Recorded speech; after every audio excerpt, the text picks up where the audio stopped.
This is Audible. Tadeusz Kosciuszko and Casimir Pulaski, The Lives of the Revolutionary War's Most Famous Polish Officers. Written by Charles River Editors. Narrated by Ken Touche. Early years. Pulaski's date and place of birth are sources of contention among historians. The generally accepted birthday has been March 6, 1745, although Polish-American historian Edward Pinkowski claims to have discovered the true date as March 4, 1747. Eventually, the date of March 6th was confirmed independently by two researchers, Władysław Rudzinski and Reverend Stanislaw Makarowicz, and four matching baptismal records bear that date. Makarowicz was the pastor of St. Stephen's Roman Catholic Church in Radom. Witnesses of Pulaski's baptism include Stanislaw Poniatowski, the father of the future King of Poland, Prince August Czartoryski, and Prince Fryderyk Michał Czartoryski, from the most powerful family in Poland. Casimir Rudzinski, the Castellan of Czech, also witnessed the event and attested that the baptismal certificate was written at the time of the ceremony. Locating Pulaski's place of birth is more difficult, and the issue remains filled with uncertainties and controversies.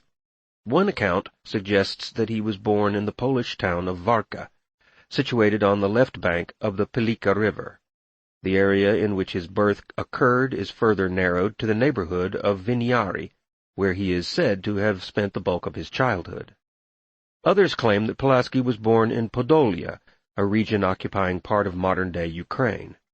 Still more set the location in Warsaw, at the manor house of the Pulaski family, and a separate claim is made for the region of Maziowa, a historic area of northeastern Poland. Despite the numerous theories, documents for Pulaski's baptism at St. Nicholas Church in Warka strongly support the claim for that location. A parallel account states that Father Krzysztof Faltz of St. Nicholas was summoned to the Pulaski residence on the corner of Nowy Swiat and Wareka streets because the child suffered from an unknown debilitation. Once he recovered, the baptism was completed at the Church of the Holy Cross in Warsaw. Regardless of where and when he was born, as was customary, Pulaski received the formal education of an aristocrat, which was overseen by his mother, Mariana Pulaski, of the Zielinska family. No matter what the boy's interests or future vocation might be, at least a minimal familiarity with a variety of subjects was necessary for navigating high society. Meanwhile, the more central career-oriented education was organized and carried out by his father, noted jurist Józef Pulaski. The Polish Crown Tribunal, with two central venues within the country, was the highest appeals court in the land, and the elder Pulaski served as an advocatus. This medieval term originally signified a lawyer in charge of the secular issues of an abbey. In this spirit, Pulaski's son was reared for the bar, and as part of that regimen, the younger Pulaski spent much of his adolescence in a Warsaw college operated by the Theatines. The male order of the Roman Catholic Church was founded by Gaetano de Conti di Tiene, and a group of fellow Catholic men, including Pietro Carafa, later Pope Paul IV. The strong Roman underpinnings of Polish society exacerbated its lengthy national conflict with Russia, which was steeped in the Eastern Orthodox tradition. With the Theatines, Pulaski endured a severe rule of life that would serve him well in a stark military existence. Long-standing conditions of war between European states were protracted affairs. Some spanned centuries in duration, with regular outbreaks and interspersed periods of calm. Many of these states shared borders that changed by the month through battles won and lost, and the conflicts were often rooted in claims dating hundreds of years in the past. International law was all but non-existent, and attacking a neighbor based on one's odds of success were sufficient grounds for military action. Fortunately, Poland's relationship with the Ottoman and Austro-Hungarian empires was stable enough for a national coexistence, however uneasy. But the most pressing danger was Russia and its habitual craving for geographic expansion. It was upon Russia's domination of the region that the Polish independence movement and Pulaski's life ambitions were built. Demonstrating little to no interest in any other matter, personal or national, his life purpose and greatest joy was to fight against the Russians. Pulaski's personal passion for independence was forged in his family 2 centuries prior, at the establishment of a Poland-Lithuanian Commonwealth. John III Sobieski, the elective king of Poland, had driven back the Turks, thus preserving integrity of his former borders, and for a time bringing Lithuania to prominence as well, with a strong alliance. Fearing Muscovite expansion, the Polish-Lithuanian Commonwealth was enacted by the Treaty of Lublin in the mid-16th century. To coexist with such large neighboring empires, the necessity of such a union was clear, and the region emerged as a single sovereign entity with a shared monarch. As one of Europe's most powerful states, the Commonwealth maintained a significant military presence, with which to hold Russia at bay through the mid-17th century. However, a gradual collapse began with the Russo-Polish War that broke out in the 1650s, also known as the 13 Years' War. Although the Polish-Lithuanian Commonwealth won its share of the battles, Lithuania's economy all but collapsed, creating a heavy burden on the prosperity and military readiness of the broader state. Sensing this, the subsequent Russian government of Peter the Great reclaimed a sizable percentage of Lithuanian lands and retook them in a joint effort with Sweden's King Charles. The attack against an already strained economic structure devastated the region and its thoroughly Roman non-Russian population. In total, half of the Polish-Lithuanian population was wiped out in the latter portion of the 17th century. Barely 2 decades before Casimir Pulaski's birth, and in the ascendancy of his father Józef's powers, the Dresden-born Augustus III, Elector of Saxony, was crowned king in Krakow, joining the Roman Church and marrying Maria Josepha of the Holy Roman Empire. During this reign of disorder, in which Augustus seemed more interested in ease and pleasure, administration of government and the military was turned over to the powerful Lithuanian Czartoryski family. So powerful was this noble house in Poland that they were simply referred to as the family. Supporting the Habsburg structure in Europe, Augustus upheld Russia's claim to the kingdom of Courland, where the younger Pulaski would spend his formative years. In addition, the king willingly gave way to interventions by the Empress Catherine. Such realities in Poland and Lithuania set the Pulaski family on a single-minded course to join in the fight for independence. In addition to his fame in the courts, Józef Pulaski also served as starost of Warka. The term implies the office of a quasi-official leader or elder, entrusted with the overseeing of a specific locale. The region's population accepted his status with great seriousness, and considering the constant state of strife with Russian overlords, both of his positions were actively linked to the resistance, whether secret or overt. National politics caught his son's fascination at an early age, and the central credo of Polish aristocratic politics in the 18th century was bent toward resisting Russia. The Polish military. In 1760, with Casimir having reached 15 years of age, father and son joined with other noble families to raise the intensity of anti-Russian fervor. As the dialogue turned to military action, complete with nearly suicidal displays of passionate patriotism, the time came for Casimir to train for a commission as an officer in the Polish forces, an opportunity available only to those of aristocratic breeding. Józef Pulaski was in an ideal position to provide the highest social and military connections for his son. Installing him in the company of Count Charles Joseph of Saxony, Duke of Courland, in 1762, Casimir spent formative years as a page in the Duke's household at Mitau, or Mitava.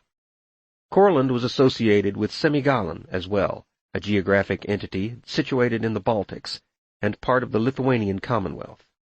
In Mitau, Pulaski was free to develop his passionate anti-Russian imagination into a personal transformation that recreated him as an astute military figure.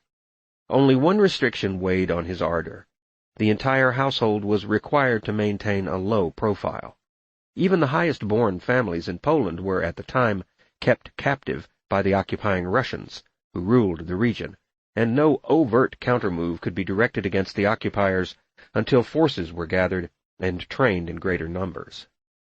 In addition to Courland, Pulaski shared a crest with the Schlepovran family.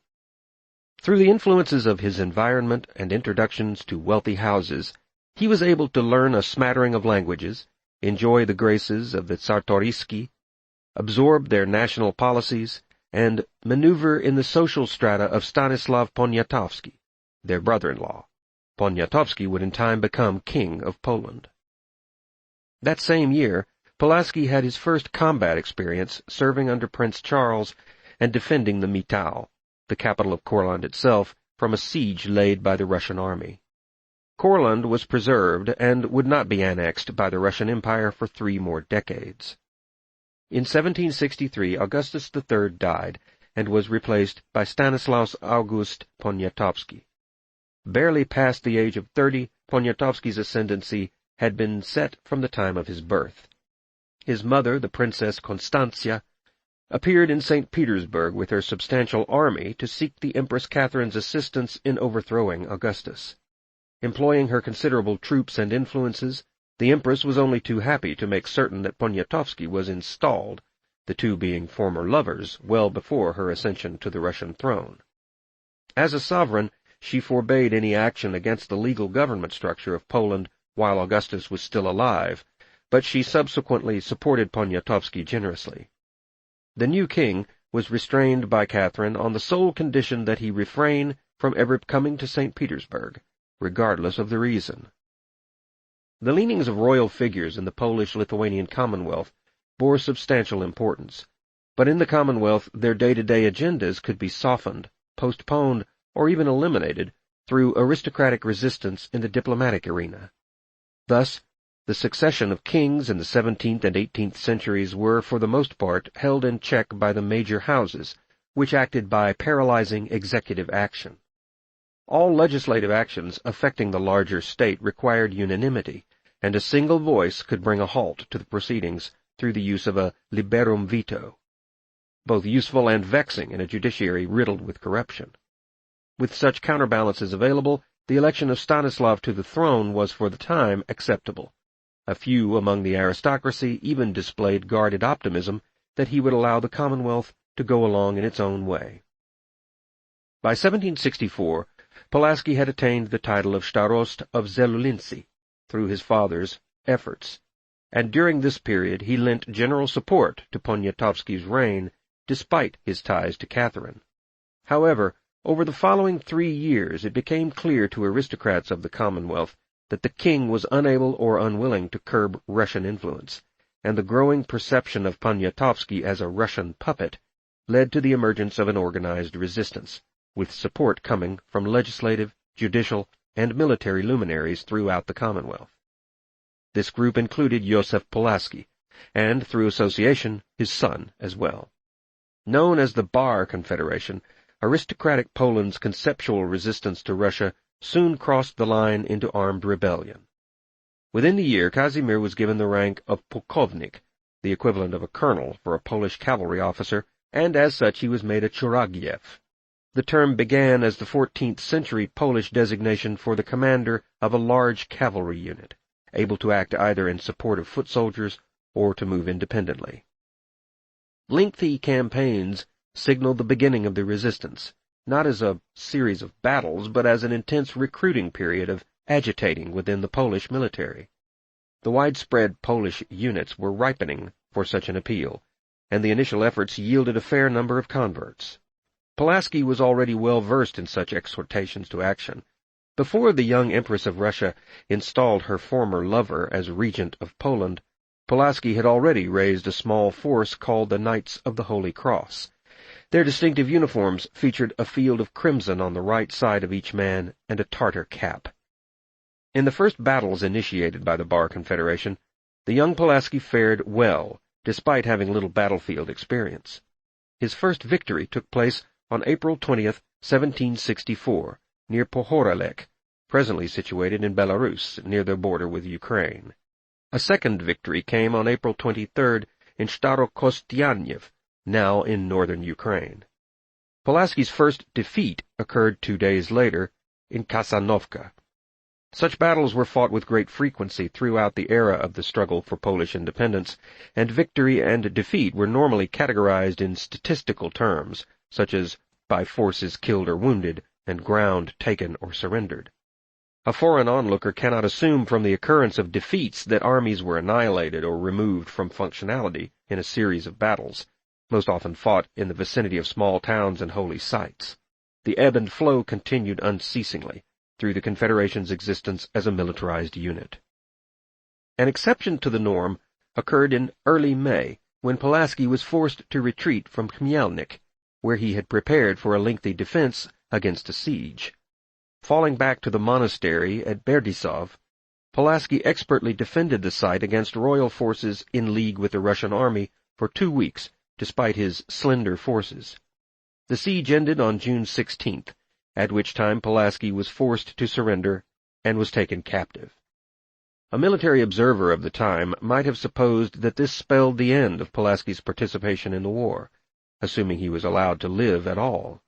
However, the Russians released him from captivity soon after, exacting from him a signed pledge to forswear his allegiance to the Confederation and reject any call to take up arms against the prevailing Russian order again. The Russians further ordered that any contact with the Confederation must be spent exhorting them to suspend all hostilities. When Pulaski returned to the Confederation, he declared that his coerced assent to the pledge was non-binding, thereby renewing his devotion to the Polish cause. Nonetheless, his return to the Confederation was met with widespread hostility, even within his own family. Having signed the pledge, his reputation was severely weakened. Some among the Confederates addressed him with the stigma of a weakling or spy, and continuing debates grew heated over his fate at the bar. At one point, his father considered court-martialing him, and the tempest did not subside for another 2 years. Despite the furor in the intervening months of 1768, neither Joseph nor Casimir remained idle in the cause. In February, the father and all 3 of his sons departed Warsaw to recruit along the Dniester River in preparation for a Confederation gathering in Ukraine's Lvov, establishing the Confederation in Podole and occupying parts of present-day Ukraine and Moldavia. Despite ongoing contention within the Confederation and the younger Pulaski's place in the family, he was given a commander's position and served directly under his father, by this time known as the Marshal of the Union. Casimir shared the 3-way command with his 2 brothers, each leading separate units. The Pulaski family forces were forced to retreat once more into Moldavia by early summer, and Casimir was again taken captive by the Russians, who took the town of Bar on June 20th. With his forces scattered, Joseph crossed into Ottoman territory in order to seek refuge. Needless to say, after Casimir was captured again, imprisonment or execution was anticipated. But he was miraculously released yet again a second time, on July 17th, with his captors either unaware or dismissive of the fact that he had broken his pledge to refuse taking up arms again. Pulaski did not tarry to question the decision, instead hastening to the town of Khotin for a meeting with fellow factions of the Confederation.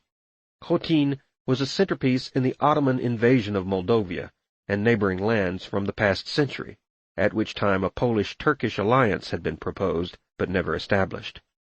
Along the route, in partnership with his brothers, Pulaski carried out numerous raids along the Dniester River.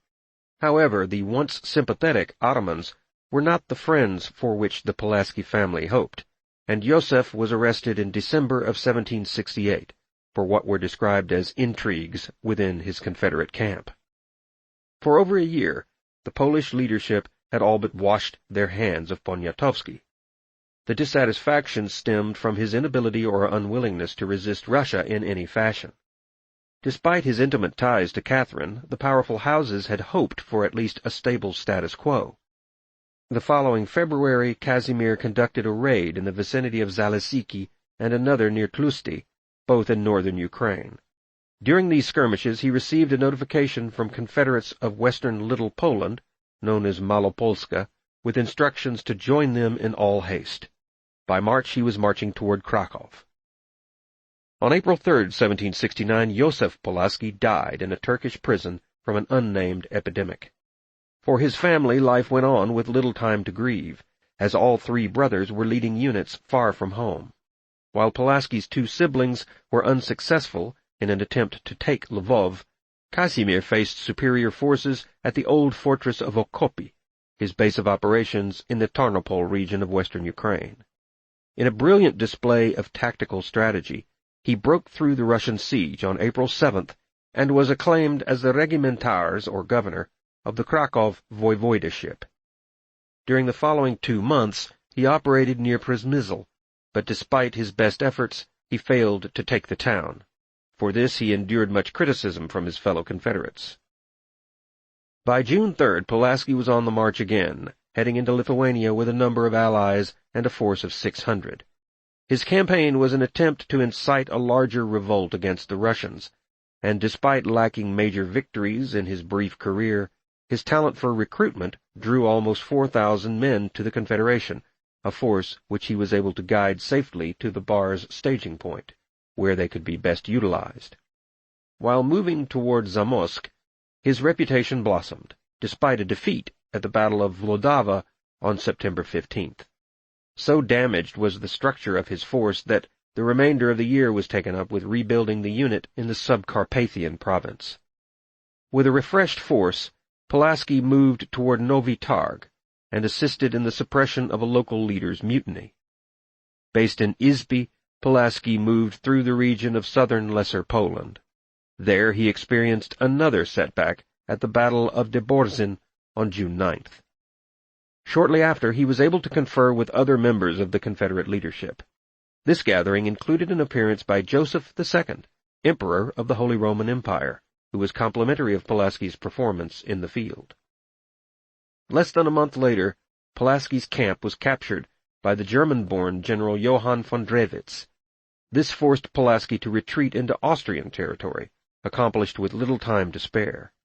In August he met Charles-François Dumouriez, a French general who would go on to achieve fame in the French Revolution, and later traitorously defect to the Austrians. Dumouriez soon learned, at the cause's expense, that Pulaski's habitual tendency was to follow his own path, often changing plans in the midst of carefully coordinated missions. In the summer of 1769 he disregarded an order to take the town of Lankorona, and instead joined forces with Michał Walewski in a raid on Krakow. At the end of 1769, Pulaski executed brilliant marches throughout Poland and Lithuania, raising support for a revolution in every section of the country. In a mad rush to reach safety in the Carpathian Mountains, he suffered defeats against General Suvorov at Komazy, near Vladov, reaching the mountains with a party of only 10 in a long, tortuous journey. However, once he reached the protection of the Carpathians and swelled his ranks again, he carried out forays into Poland. The winter of 1769 to 1770 was spent at Lomacy.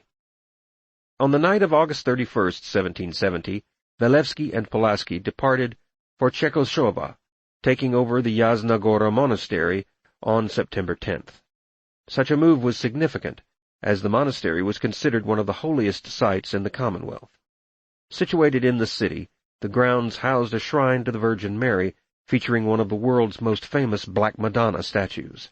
The statue was able to exude magical powers, according to the local faithful.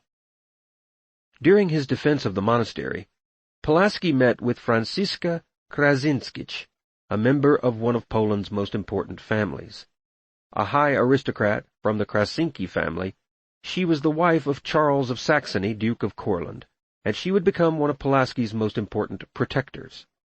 Fortifying the shrine, Pulaski's defense staved off a full attack by General Drewitz on January 9, 1771. On January 14th, the siege collapsed, and Pulaski joined with compatriots to force Drewitz's withdrawal, driving him beyond the Vistula, Poland's largest river. Pulaski's defense of the monastery was accomplished with a detail numbering no more than a mere 200 soldiers, which amply demonstrated Pulaski's mastery of tactics. Hallmarks of his ability to face superior numbers included advantageous use of the existing terrain, holding the momentum, and harassing enemy ranks without ever offering a full battle. Even with lesser numbers, It was Pulaski's intent to follow Drevitz and annihilate his forces, but orders from a superior command prevented further pursuit. In February 1771, Pulaski was again on the march, winning a victory at Tarlov and laying siege to Krasnik. That same month he became a member of the Confederate War Council. General Charles-François Dumouriez, a military adviser, offered some brief descriptions of Pulaski that were not altogether positive, and at times he found himself bemused by the young commander's personality. He called Pulaski spontaneous, more proud than ambitious, short and thin, pacing, speaking quickly, not interested in women or drink, enjoyed fighting the Russians above all else. Of course, Dumouriez's mixed opinion did not impede Pulaski's progress. In the spring, he advanced on Zamosk, and after again disregarding orders from Dumouriez, he was defeated at Lancorona. A victory at the Battle of Madjani did little to soften the Confederation's displeasure toward his previous insubordination, and he swore to his superiors that he would faithfully adhere to orders in the future. However, during this time an action was taken against Poniatowski that would eventually lead to Pulaski's exile and arrival in the American colonies. A plot between members of the Confederation was acted out when Stanislav Augustus II was kidnapped by aristocrats dressed as peasants. Although Pulaski was not present, the conspirators were on their way to him with the king as hostage, but the abductors lost heart along the way and eventually crumbled, restoring Stanislav. The Confederation was severely weakened, and once identified as a conspirator in absentia, Pulaski was expelled from Austrian territory, where he might have found safety a short time before. Despite this, for the remainder of the year he once more defended Jasna against Drevitz and the Polish army, under the ultimate command of Branicki. Kosciuszko's early years. The birth date of Tadeusz Andrzej Bonaventura Kosciuszko, like that of many historical figures from the 18th century, is an item of debate. The most widely accepted one is February 4th, 1746, although some claim it was February 2nd. The latter is considered a fanciful effort to attach Kosciuszko to Abraham Lincoln's birthday in the modern age. The location of his birth, the town of Merezovshchezna, now part of modern Belarus, enjoys more widespread agreement. Kosciuszko's paternal family was Lithuanian and Ruthenian by ethnicity, the latter term signifying the region of Belarus. Other sources claim the birthplace as being near the town of Kos. The male lineage was traceable back to King Sigismund I, the Old, a monarch of the mid-15th century, and in the spirit of Kosciuszko, a legendary patron of the arts. The derivation of Kosciuszko's Christian name is the Slavic word for blackbird. The region of his youth, which came to be known as part of the Polish-Lithuanian Commonwealth, was predominantly Roman Catholic, but surrounded by the Russian adherents to the Greek Orthodox Church. Kosciuszko was the youngest son of a szlachcic, or nobleman, titled as the sword-bearer of the Palatinate of Brześć, capital of the Brest region. The family sported the Polish Roch coat of arms. Kosciuszko's mother, Tekla, was of the Ratomska family. Despite the family's geographical association with Belarus, members virtually never overtly celebrated or even spoke of it. The Kosciuszko holdings were of a modest nature, and the estate was worked by 31 families. Kosciuszko began his academic quest closer to home at Lubishov in 1755, but he was forced to suspend studies in 1758 upon the death of his father, sending the family into dire financial straits. In the early years, at the Piarist College, he was a pupil of the Roman Church's oldest educational order. Here Kosciuszko studied Polish and world history, philosophy, Latin, German, French, and law. Soon he added studies in geography, geometry, and engineering. In 1765, Stanislav Poniatowski, King of Poland, founded the Corps of Cadets in Warsaw, dedicated to the development of Polish military officers. The Corps would in time evolve into Warsaw University. As he did with every such opportunity, Kosciuszko excelled there as a young adult. Attracting special attention from Poniatowski, Kosciuszko was sent to Western Europe for study. During this period, the Bar Confederation emerged, a group of Poland's most prestigious houses bent on resisting Russian influences on Polish liberty and attacks against the Roman Church. The once powerful Polish-Lithuanian Commonwealth was reclaimed by Russia, and many of the young nobles became officers in both the resistance and the Polish army, in service of the king. Kosciuszko was to miss this chapter in the fight for Polish independence. However, not yet having received the vastly diverse education he was offered in Europe, he would likely have been unprepared for such a movement. Under Poniatowski's sponsorship, Kosciuszko studied military and civil architecture in Paris, but soon expanded his academic work in several directions, including studying art at the Royal Academy of Painting and Sculpture. During the Paris period, he even enjoyed a romantic reputation as a musician. At first, his primary aspirations centered not only on civil engineering, but on internalizing the strategies of Sébastien Leprest de Beaubien, Europe's foremost authority on forts and sieges. Beginning in 1768, the year in which he obtained a captaincy from Prince Adam Casimir Czartoryski, Kosciuszko spent a 5-year period auditing every lecture presented at the libraries of Paris military academies, and his regimen included the study of physiocracy, the preeminent French economic theory. Before returning to Poland, he studied in Germany and Italy as well, finishing his work on fortifications and naval tactics at Brest in Belarus. What Kosciuszko himself likely did not realize is that through the works of Rousseau and Voltaire, his social view was swinging far toward the sentiments of universal personal liberty. He delved into the ancient Greeks for clarity on the individual as a member of the state, but found his personal social niche in the writings of John Locke. Even though such philosophical studies cemented later friendships with Enlightenment proponents such as Thomas Jefferson, it was the plight of Poland that triggered his urge to act. He returned to his home country in 1774, prepared to serve as a commissioned officer. Revolutionary. The newly educated young nobleman suffered disappointment on several fronts upon his return. To his astonishment, Poland had no need of his services, as the army was drastically reduced in numbers due in large part to the failed rebellion of the Bar Confederation.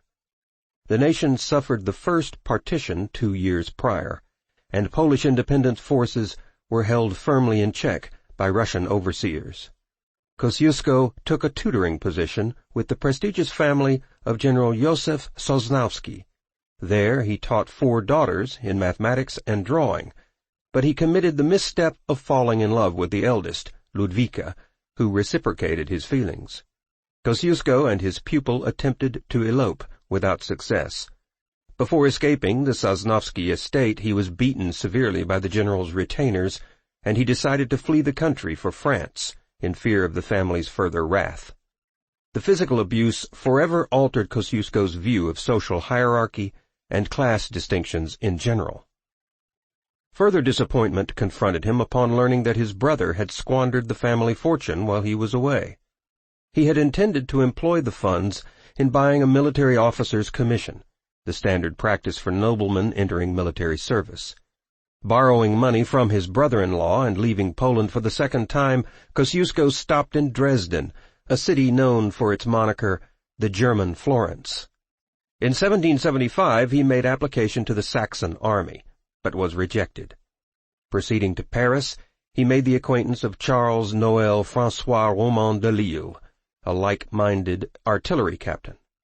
In de Lille's company, Kosciuszko became increasingly aware of the interest taken by European military men in the budding urge for independence among the American colonies.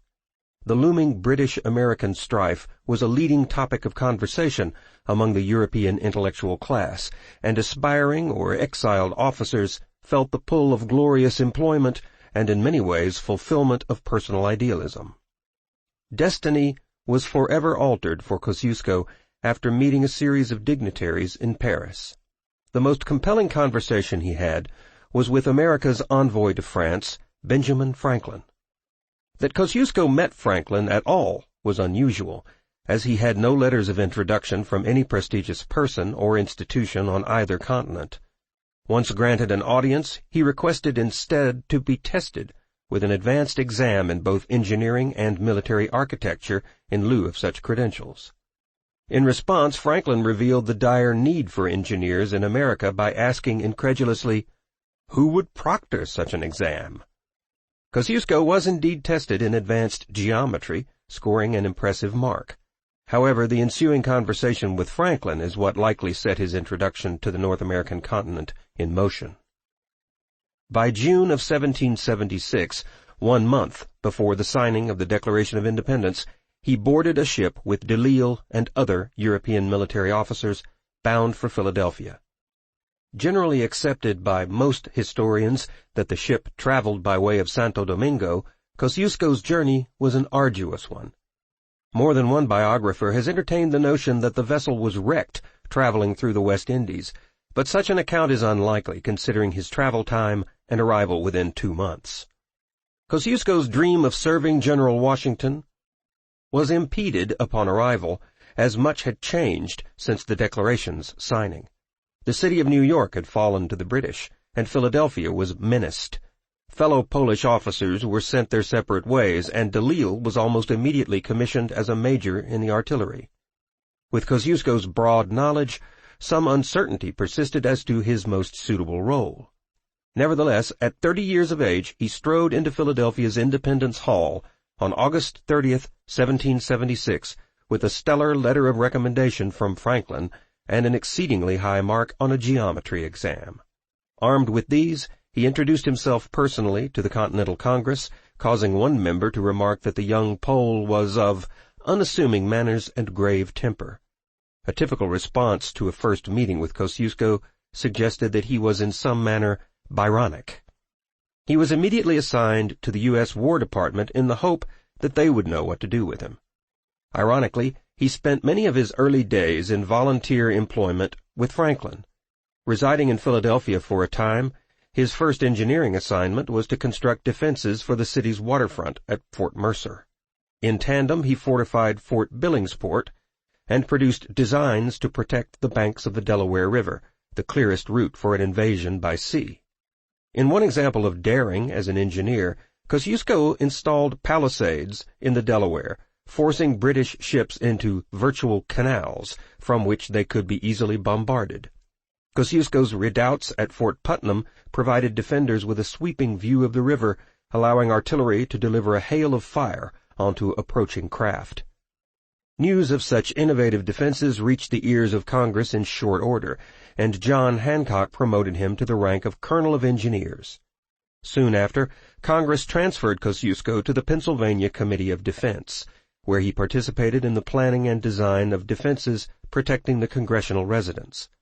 The salary for a Colonel of Engineers reached $60 per month, excellent wages by modern standards. His arrival coincided with a pressing need for such designers. It was in his early days in Pennsylvania that Kosciuszko first read Jefferson's Declaration of Independence. Reportedly, he was so moved that meeting the document's author became one of his life's highest priorities. As an international student of government and culture, Kosciuszko likely understood the American cause with more depth than the average citizen. Jefferson was, for Kosciuszko, the perfect spokesman for the ideals of Locke in the New World, and once introduced, they corresponded for over 2 decades. Ironically, the one individual in the Continental Army who was slow in coming to appreciate Kosciuszko was General Washington himself. Occupied by many burdens in his leadership of the war effort, Washington was astonished even to discover that Kosciuszko was Polish, not French, as the general had imagined. Kosciuszko was transferred to a project aimed at bolstering the defenses of Fort Ticonderoga in 1777. The fort, built by the French near the southern end of Lake Champlain in northern New York, posed some logistical challenges, and a few others had wrestled with various plans, including one by fellow painter John Turnbull. Ticonderoga fell into American hands at the war's onset, and the leadership believed that it was all but invulnerable to attack in its natural condition. Britain attempted an invasion from Canada in the prior year, only to be stopped on Lake Champlain by Benedict Arnold. Kosciuszko was initially brought to Ticonderoga as one of several advisers. Despite General Horatio Gates's knowledge of his gifts as a skilled engineer with a military education, Kosciuszko was expected to serve, not supersede. As Kosciuszko studied the various sketches left for him by earlier engineers, one important omission struck him in every case. The nearby mountain, officially dubbed Mount Defiance and affectionately called Sugarloaf, stood at almost 800 feet tall. It loomed over the entire area at a superior height, including the fort and the boat bridge. Steep and pointed, the summit represented a clear opportunity for attack by artillery stationed on the mountaintop. Kosciuszko was assigned to General Gates's command and set about neutralizing the problem. Unfortunately, Gates was transferred to Saratoga, and his replacement was General Arthur St. Clair. As he had with Gates, Kosciuszko recommended to St. Clair and his superior officer, General Schuyler, that the mountain be fortified, to deny such an opportunity to the British. Schuyler rejected the notion outright, as none of the other engineers had ever mentioned it, and he passed along his decision to St. Clair. Ever mindful of his military code of decorum, Kosciuszko's urge to argue his case left him timidly honest, and he obediently gave way. St. Clair believed that no invasion was imminent until it was already upon him.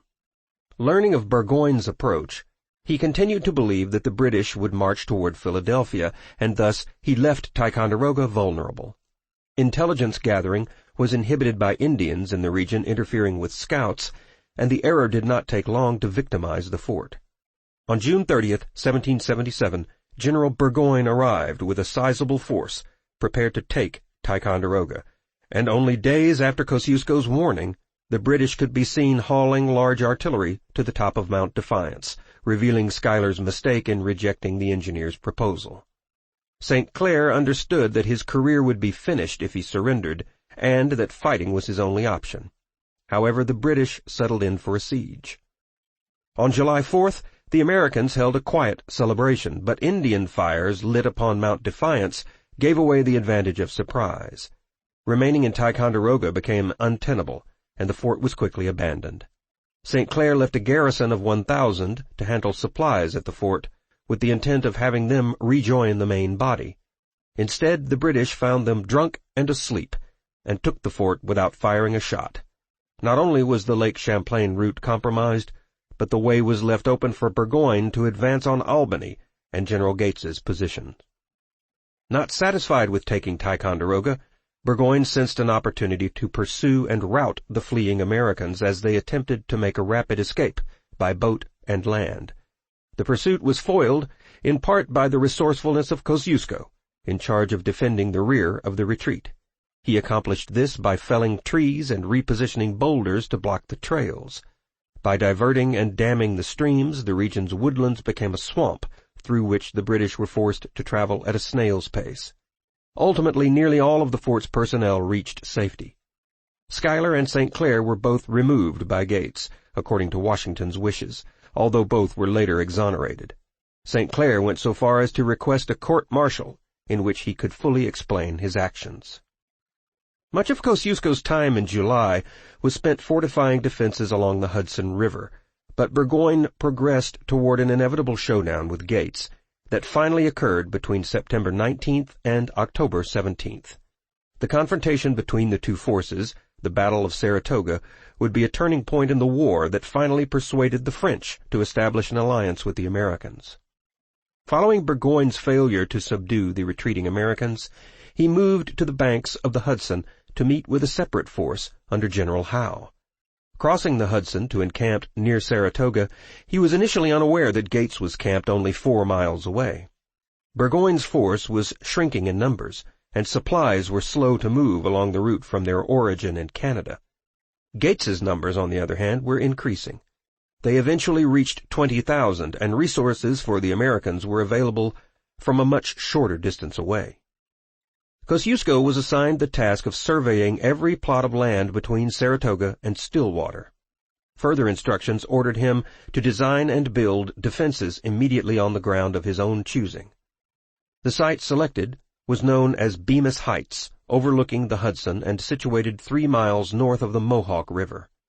Within a period of 7 days, Kosciuszko altered the earthworks and positioned heavy weaponry into a strong array of defenses nearly impregnable from any direction. Burgoyne's first attack was launched on September 19th in what has been called the Battle of Bemis Heights, or the Battle of Freeman's Farm. At first, Burgoyne was unable to determine the whereabouts of the American positions at all. Scouting parties reported no sign of the enemy, and even after Gates's location was finally pinpointed, Burgoyne failed to even reach the American lines before being repulsed. Studying Kosciuszko's fortifications at a distance, no solution seemed credible for assaulting the Bemis Heights. High-ranking officers recommended a retreat to Canada, but Burgoyne was waiting for reinforcements from Howe that would never come. In the second assault of October 17th, Kosciuszko's defenses proved similarly unapproachable. Trying an alternate tactic, Burgoyne attacked around the edge of the heights through a densely wooded area. There, Virginia sharpshooters, under the command of Benedict Arnold and his captain Daniel Morgan, inflicted serious casualties on British regulars, causing a second retreat.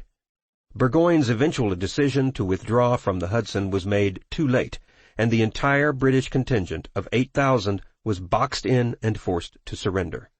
With their surrender, British plans to divide New England were lost, and French confidence in the American Revolution rose. King Louis XVI took the step of joining in an alliance with the rebels, offering naval support and supplies. Across the Atlantic, war was declared on Britain. News of the surrender spread like wildfire, and Kosciuszko was elevated to a high status within the Continental Army, along with General Gates. General Washington began to gain confidence in Kosciuszko and came to think of him as his personal secret weapon. Soon after Saratoga, Kosciuszko was reassigned to fortify what Washington called the key to America, West Point. The home of the future military academy of the U.S. Army was tasked with protecting the Hudson and the northern portion of the states by ruling the river. Offers of promotion to high rank for Kosciuszko were offered almost immediately following the victory at Saratoga, but he declined in each instance. Content with his present work, he declared to prefer peace more than the greatest rank in the world. This disinclination toward advancement remained constant throughout the war.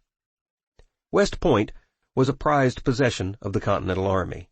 By the time Kosciuszko arrived, it was at best a barely inhabitable wilderness, but in the right hands it displayed the best features for a potential fortress. With events accelerating in the north and Washington intent on recapturing the region, Kosciuszko was given the chief direction and superintendence over the most important post in America. The facilities of West Point were in fact largely realized on Kosciuszko's recommendation. As his fame rose, the first manual on mobile artillery was published based on an early treatise he had penned on the subject. West Point was not to be a hasty project for an upcoming battle, and Kosciuszko took the following 2 years to complete his project. 2 French engineers had begun the work, with some controversy. Brigadier General Duportail was later to design the defenses at Yorktown, the site of Cornwallis's surrender. Cartographer Jean-Louis Ambroise de Genton-Villefranche created the most up-to-date map of the broader Hudson River, including its most important defensive sites. Kosciuszko became immediately aware that the barely begun construction process was already in a confused state, and that both manpower and supplies were erratic in their availability. Work was slow, as the terrain was steep and rocky, and he was staffed with too few and poorly clothed men. Kosciuszko's initial report sent to Washington indicated an unusual litany of requests, including masons, time, teams, and rum.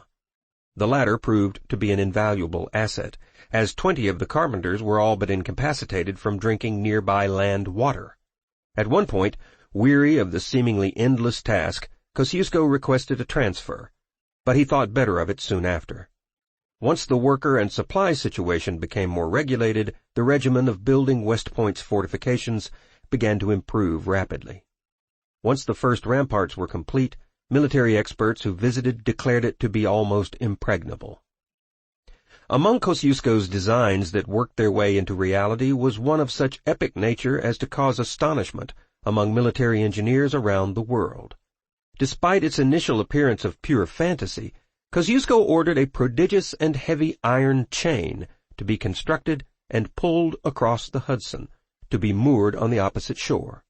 Historically, the chain boom served as a method of controlling or blocking navigable waters. Under Kosciuszko, 2 lengths of massive chain were constructed, together weighing 60 tons and made of locally forged iron. 2 chevaux de frise were constructed in tandem. Originally an anti-cavalry tactic, this structure served merely as an obstruction. At times, a simple log from which spikes or other projectiles protruded was sufficient. The first such defensive weapon used in the Hudson during the war was designed by Robert Erskine, and Benjamin Franklin had once toyed with the tactic as an inventor. However, Kosciuszko's grand version of the artifact outgrew all historical proportions and afforded him additional strategic options. The chain required hoisting during the winter to avoid having it freeze below the surface. It was again lowered in the spring. Should any British ship work its way up the Hudson as far as West Point, the chain was to be pulled up taut, preventing the vessel's retreat, and from the heights of the shore artillery could bombard them at will. With so many of the enemy's options eliminated by Kosciuszko's designs, the British decided that an attack on West Point from any direction was unthinkable. Even a secret offer from Benedict Arnold to sell Kosciuszko's plans to the British did not convince the enemy to mount an effort. All British forces withdrew from the area, and West Point, called the American Gibraltar by friend and foe alike, became one of the most stable and secure assets of the war. Kosciuszko increased the peril in attacking West Point even further by fortifying Pebbles Island, situated at the confluence of the Hudson and Mohawk a few miles to the south. From beginning of the work at West Point, Kosciuszko remained averse to forming lasting associations. However, numerous parties were held, born out of a new mood created by the French alliance. Kosciuszko even composed a polonaise for the harpsichord, to the lyrics of Reinhold Tucholsky, a piece that would gain great popularity in Poland during the great uprising to come. He socialized on a regular basis and was said to possess high spirits and an engaging personality and a puckish sense of humor. As the son of a nobleman, he was trained to be a delightful conversationalist in the presence of ladies, and made the social rounds with a soft and conciliating panache. Colleagues described his non-working hours as gregarious and flirtatious. During times of solitude, Kosciuszko took to drawing portraits of the friends and colleagues around him. In small increments, he continued to work on an elaborate rock garden, often seeking seclusion there with thoughts of his homeland. He went so far as to construct a fountain and waterfall, carrying baskets of soil to the rocky site to provide flowers. Kosciuszko had the good fortune, during the West Point years, to enjoy the company of one close friend. At the age of 18, Agrippa Hull, a free-born black man, applied to serve in the Continental Army, and he ended up spending 5 years as Kosciuszko's aide. Hull later became a medical assistant and performed simple operations, such as amputations and bone settings. During this time with Patterson and Kosciuszko in early 1777, Hull had established a mutual chemistry and an affinity for freedom on the individual level. Kosciuszko had fought for such a cause in his home country of Poland, but despite his vast studies he was less well educated about the black Americans' situation. When they met again, Hull helped his new commanding officer complete his American education, forever altering Kosciuszko's worldview and extraordinary zeal for personal equality. At West Point, Hull served as far more than a mere orderly. Countless conversations with Kosciuszko were mutually inspiring, to the point that both became fierce abolitionists.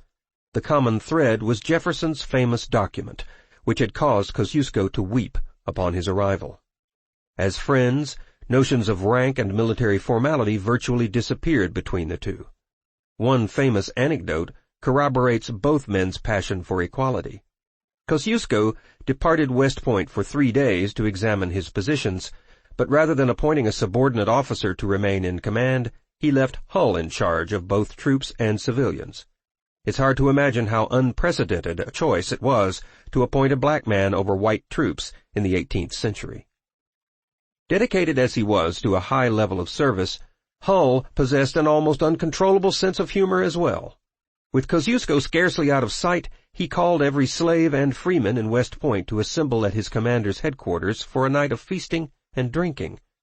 As the ringmaster of the event, he donned Kosciuszko's dress uniform, a luxurious ensemble including a navy blue coat, elegant cherry collar, four-cornered hat with ostrich feather, a sash, sword, and shining epaulets.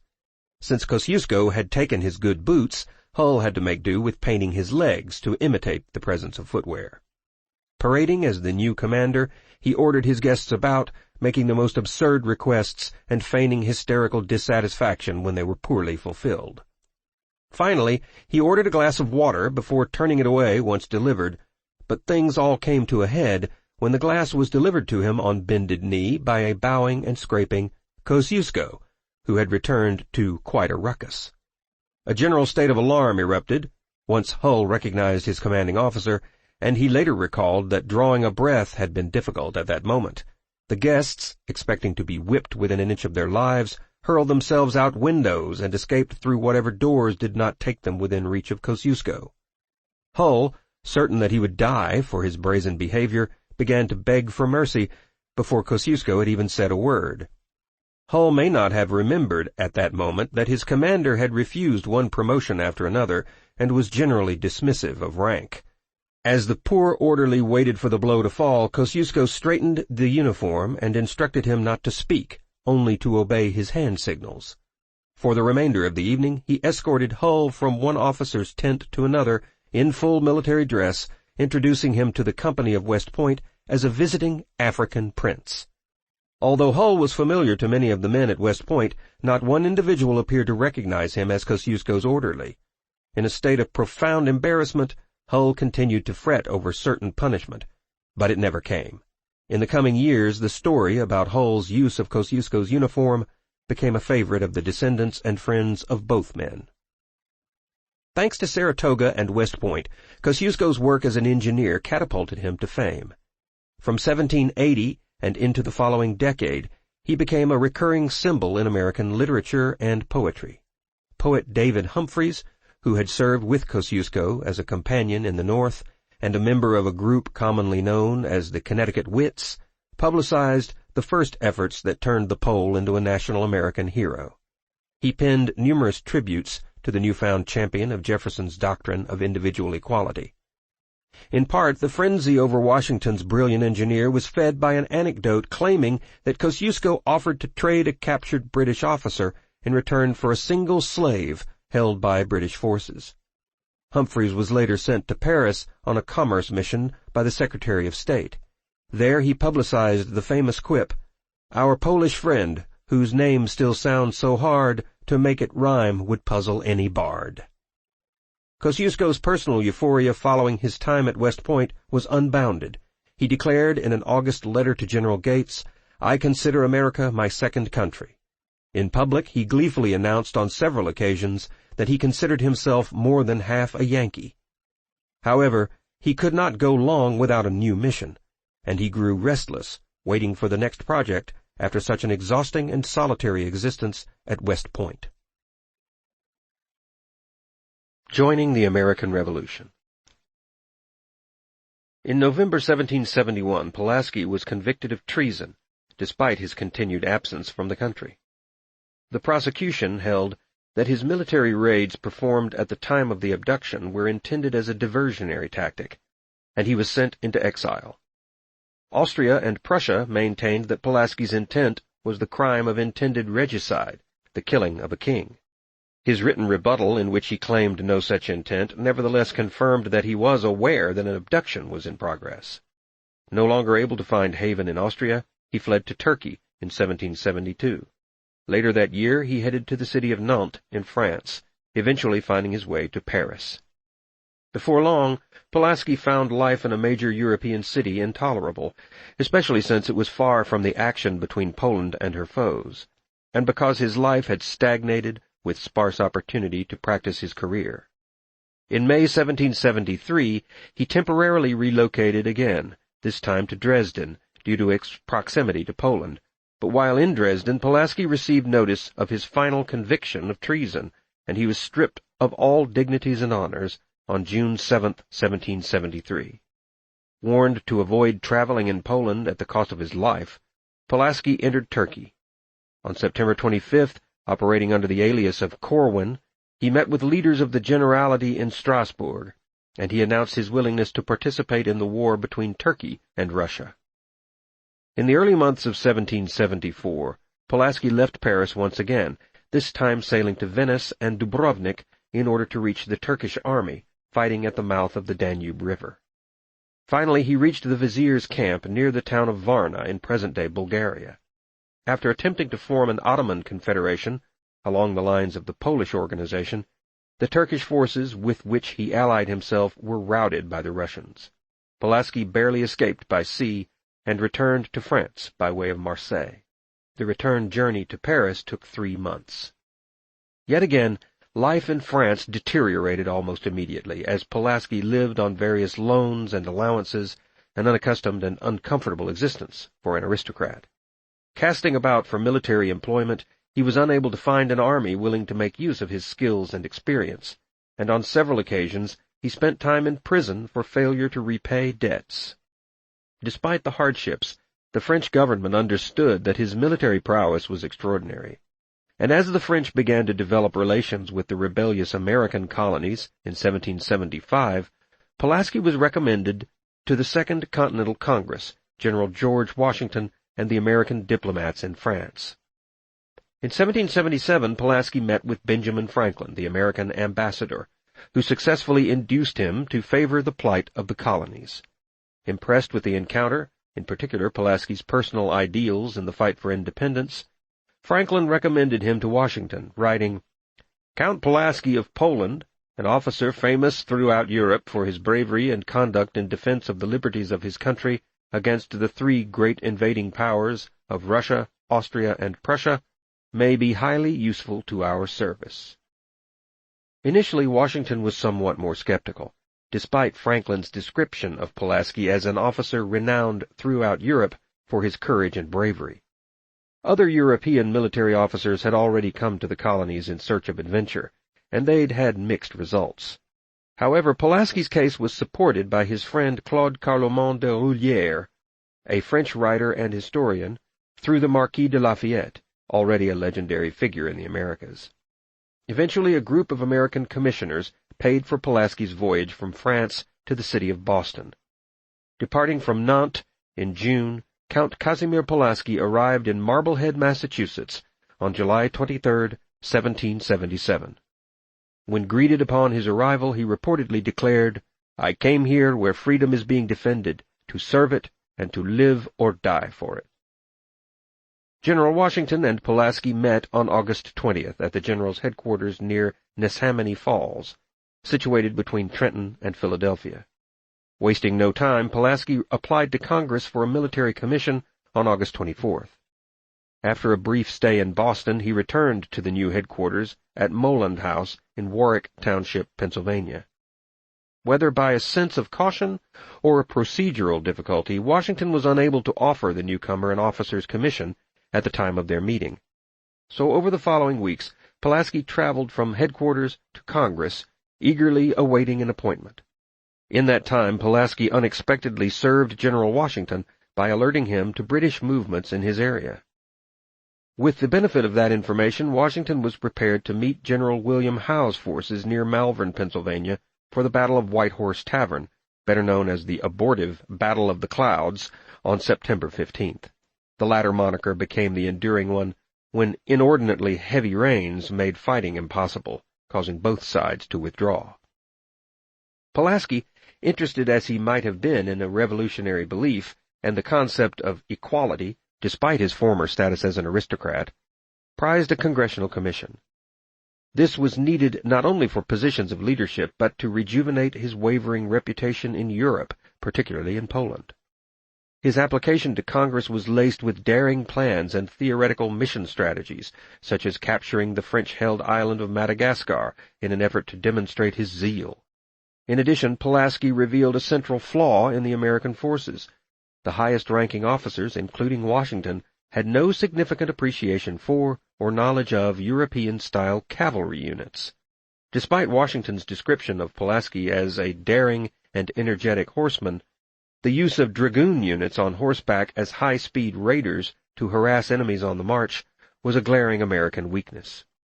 Colonel Kajanki, who wrote extensively on the subject, suggests that in the beginning Washington was a rather mediocre general at best.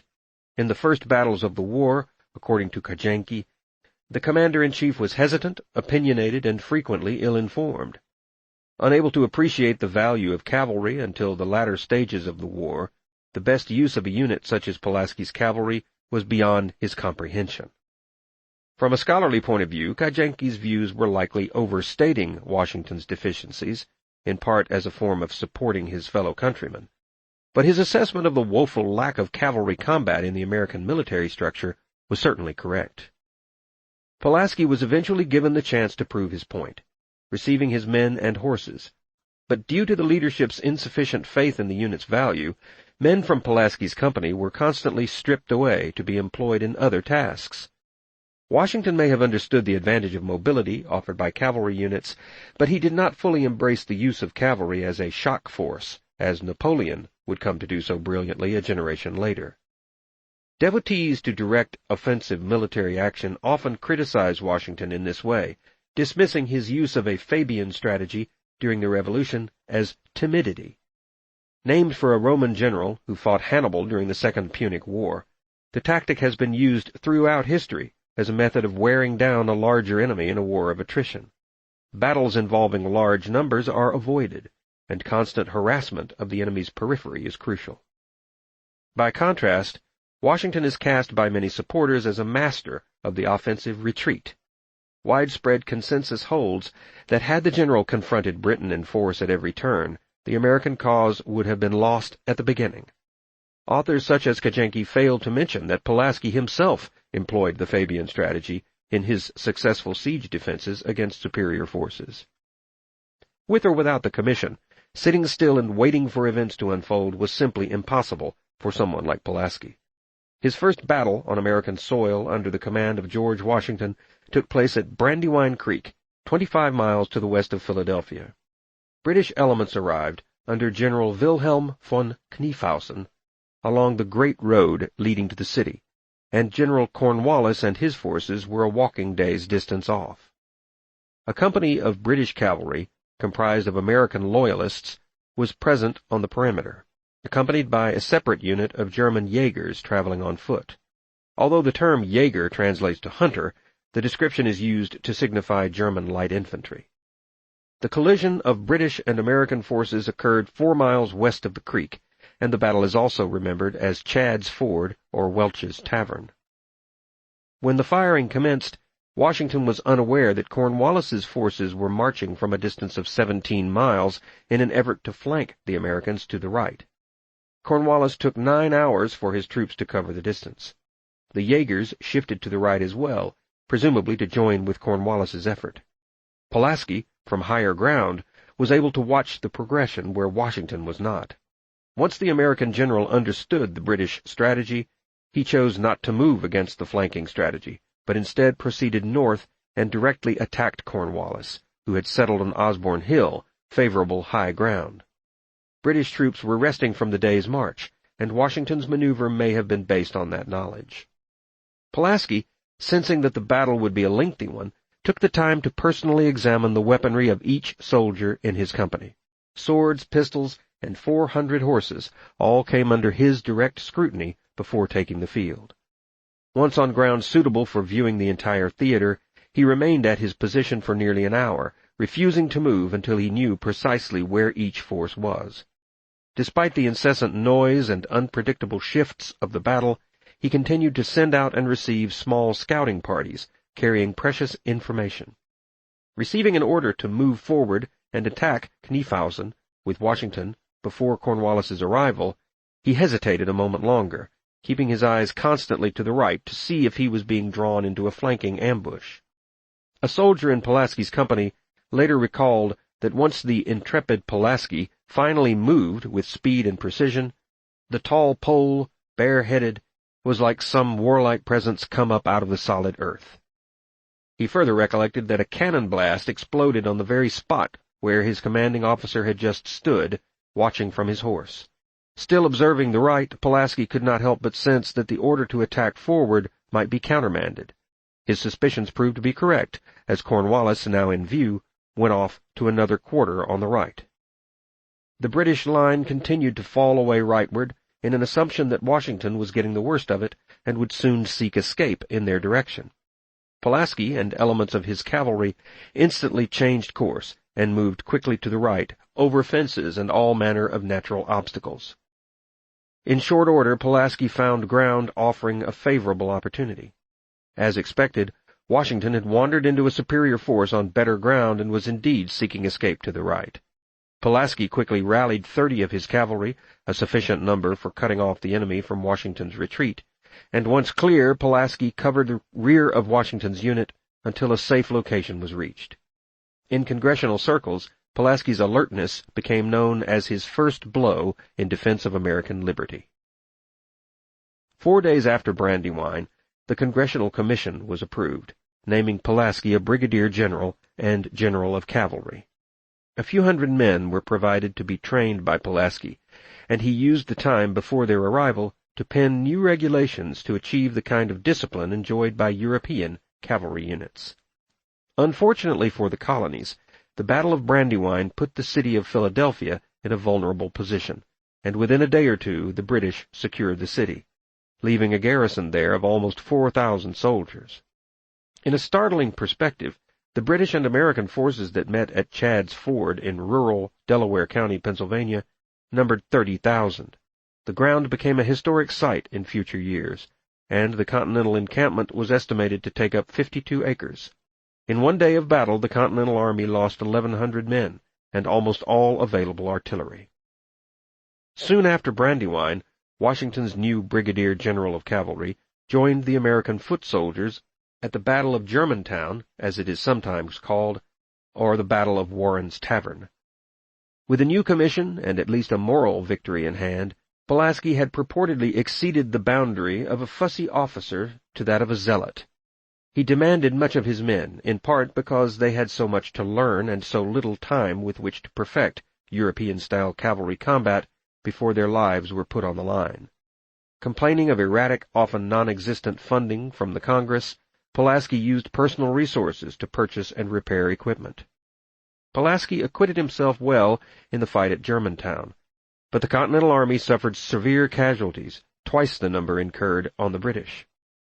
4 roads led into Germantown, and Washington, sensing that the splitting of Howe's forces would leave them weakened, decided that the Americans should attack in 4 columns. Such a plan may have been possible, with polished, experienced military veterans, but the Americans could not manage the task of coordinating their attacks. Sullivan's company took care of the British sentry line, but they did not charge the main body, and Greene entered the fray too late and became lost in the fog before colliding with Sullivan. Both thought the other to be the enemy and fired before retreating. General Stevens led his men into the battle in an inebriated state, and his unit fared poorly. Washington thought to send repeated waves of attack against the central British force, but they were bloodied each time. The coming of winter was in one sense a reprieve against further defeats, although Washington's subsequent relocation to Valley Forge during the winter of 1777 was a period of misery. While the Continental Army would be drilled into a more professional fighting force by Baron Friedrich Wilhelm von Steuben, the weather was unusually poor, and many men died in camp. During the winter, Pulaski was often in Trenton, Flemington, and Little Egg Harbor in New Jersey, guarding supplies. When in Valley Forge, he took to patrolling the perimeter. Pulaski's Legion. As the fate of Washington's army and the Revolution hung in the balance, Pulaski went on as best he could under present circumstances, aiding Brigadier General Anthony Wayne in actions around Haddonfield, New Jersey. Wayne, among all the generals of the war, may have been the most perfectly suited to Pulaski's attacking style. Renowned for being daring and aggressive, his troops bestowed upon him the moniker Mad Anthony. When Howe sent troops from Philadelphia to forage for food, Wayne collected 150 head of cattle to deny them to the enemy. Outnumbered by the arriving British, Haddonfield was evacuated, and the Americans retreated to Cooper's Ferry a few miles away. There, on February 28, 1778, both Wayne and Pulaski skirmished with Howe's forces, who were only able to return with 50 head of cattle. Pulaski's cavalry counterpart among the British forces, John Simcoe's Hussars, appeared in that exchange. Disgruntled, Pulaski requested a release from his command, and he eventually resigned in March. His initial intent was to return to Europe, but following the Haddonfield action he returned to Valley Forge before going on to Yorktown. There he met with General Horatio Gates, who had commanded colonial forces at the Battle of Saratoga and was once considered an apt replacement for the faltering General Washington. The meeting must have gone well, for a rejuvenated Pulaski was reconfirmed as brigadier general. The title of Commander of the Horse was added, and on March 28, 1778, he was given permission to assemble a new unit, generally independent, to work in tandem with the foot soldiers. Pulaski's vision of a company of lancers was approved, and within the following 2 months he was given 68 men to train, with the addition of 200 light infantry and an eventual force of 330 men. The Lancers, the vanguard of what came to be known as Pulaski's Legion, had its headquarters in Baltimore. The Legion featured a far more international group than Pulaski's Continental Army unit, consisting of volunteers from Hungary, Sweden, Italy, France, and the Americas. When the Legion formed, even the British troops and German Hessians took note. A German general issued a characterization for his commanders describing the life Pulaski's men would have to live, adding that their food and pay they must get through their own bravery. Although the Legion was headquartered in Baltimore, several additional recruiting centers opened in Washington, Trenton, Easton, Albany, Boston, and various locations in Virginia. Pulaski was given $10,000 for the purchase of horses and another $50,000 for training and equipment. Within a short period, the funding began to fall short, due in part to the devaluation of the continental dollar. On August 20, 1778, another $17,786 was authorized, working out to approximately $130 per legionnaire. These funds provided for 1 stock, 1 cap, 2 pair stockings, 2 pairs gaiters, 3 pairs shoes, 1 pair buckles, spear and cartouche box, 1 pair boots, a saddle, halters, currycomb, brush portmantle, picket cord, and pack saddle. Pulaski was given leave by Washington and Congress to select his own officers. He tended toward favoring Europeans, as their languages and customs were more familiar to him, and he even found a second-in-command from his own part of the world. Among his men were a number of deserters from both the British and the Hessians, so perhaps it's no surprise that desertion from his own ranks would in time become a problem, as it had for Washington. Rewards of $5 to $6 each were posted for the return of delinquent men. Generally ignorant of Army procedure or American law, Pulaski recruited troops from the units of other officers, and he was officially rebuked for the practice by Congress. When he turned to recruiting prisoners and prisoners of war, he was rebuked again, this time by Washington, who ordered that they be returned. Eventually Washington set quotas for the number of enemy deserters in the Legion. The Legion's banner was, according to some, donated by the Moravian nuns of Bethlehem in the city of Baltimore, while others suggest that Pulaski purchased it from the order. In a politically wise move, Pulaski and his second-in-command, Colonel Kovatz, attended the nuns' services on April 16, 1778, the celebration of Holy Thursday. A second visit came soon after, and Pulaski posted a guard outside the sisters' door to guard against unruly troops. This was of special concern, as the Moravian nuns were not truly a religious order, but a service organization comprised of the unmarried women in the community. The standard presented to Pulaski and Kovatz was 18 inches square, and Pulaski was also given a flag. Excellent reviews of the Legion emerged almost immediately, with General Charles Lee praising the high level of training. Among the elite trainees was Light Horse Harry Lee, the father of Confederate General Robert E. Lee. The elder Lee went on to serve as a model for his son and for cavalry operations in the Civil War. Meanwhile, Pulaski's legendary image began to take shape as the romantic embodiment of the new American saber soldier. Naturally, Pulaski's reputation as a daring cavalryman obscured much of the cavalry's reality, which required quieter, more mundane actions, like reconnaissance, covering retreats, and shuttling crucial intelligence across battlefields. Some of the controversies surrounding Pulaski's service in America never left him. Conflicts over the funding of the Legion arose between congressional factions, and Pulaski dealt with auditors for the rest of his life. Influential as he may have been with other military officers, based on his knowledge of the situation, he was far less successful with diplomats, congressmen, and local officials who bristled at his imperious behavior. He was infamous for commandeering whatever he needed from the populace without any sign of gratitude, and he increasingly ran into outright obstruction from local officials. Congress also began to resent his demands, and Pulaski's letters to military colleagues and friends bore a strain of melancholic disillusion. While the Pulaski Legion was in the midst of training to the south, the British evacuated Philadelphia, changing their emphasis to a southern front that included the cities of Georgia and South Carolina. As a result, only one more battle of major significance took place in the Philadelphia region.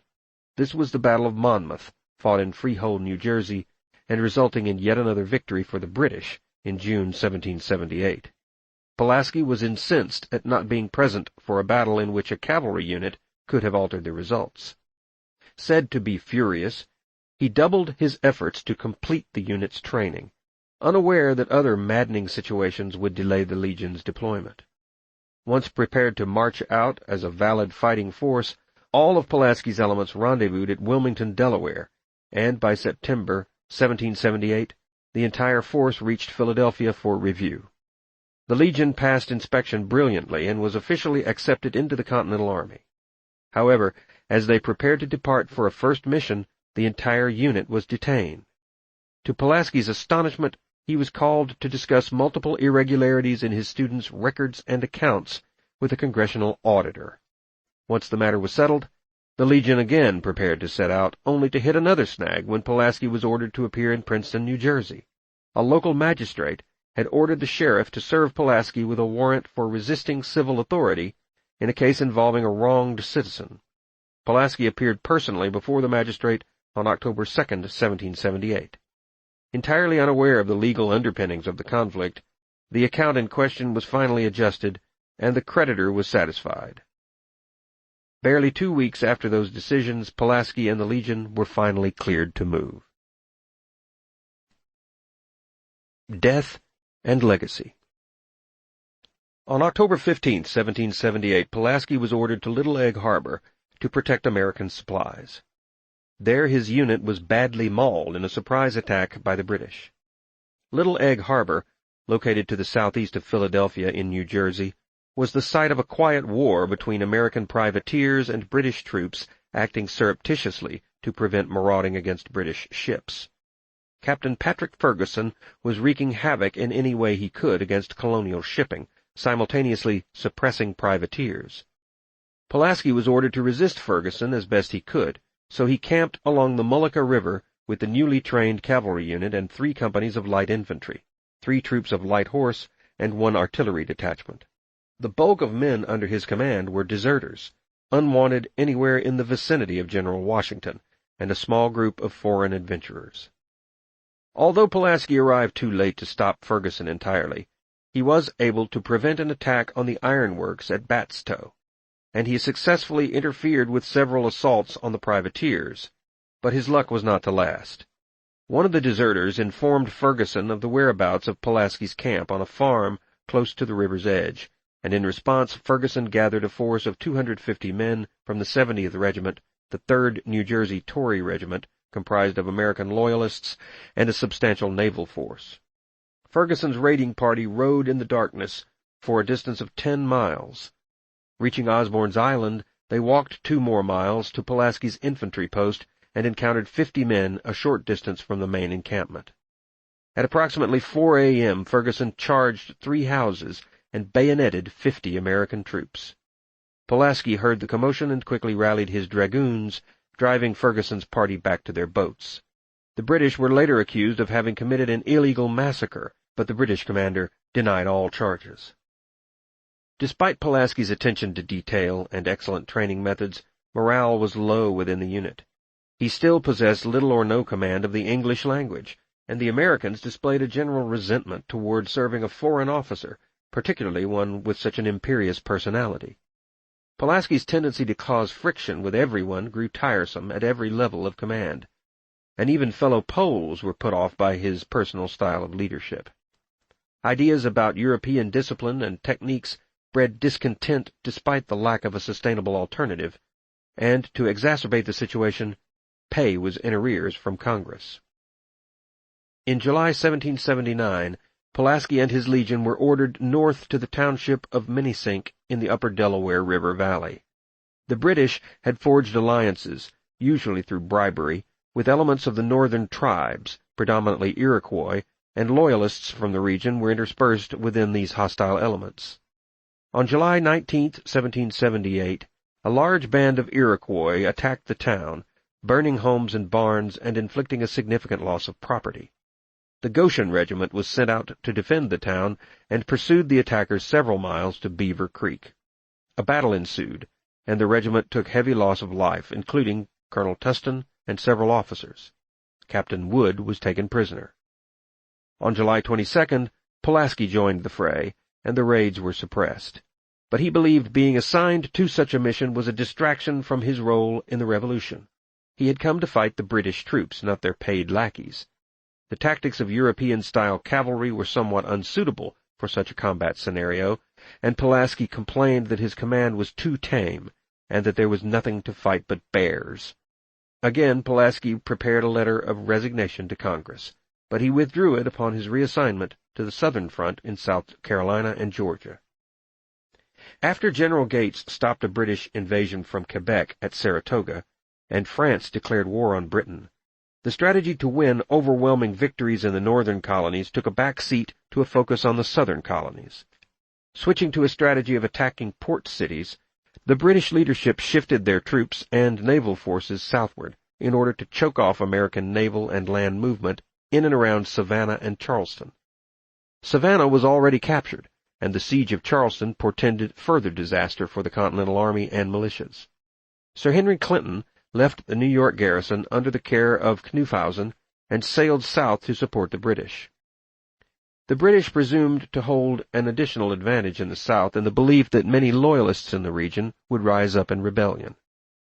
At the time, no functional colonial army was left in the south to prevent a British takeover. Even the combined Franco-American forces were not enough. However, the French Navy was increasing its participation, and the Loyalist uprising never materialized. In the rural areas throughout the southern states, the conflict was reduced to pockets of guerrilla warfare in small numbers. On May 8, 1779, Pulaski and his legion arrived in Charleston. There he joined with General Benjamin Lincoln, who had recently retreated from Savannah and was pursued by advancing British units moving north. To cover Lincoln's retreat and reorganization at Charleston, Pulaski engaged the forward elements of the enemy's march and was almost destroyed entirely, leaving 60 men dead on the field.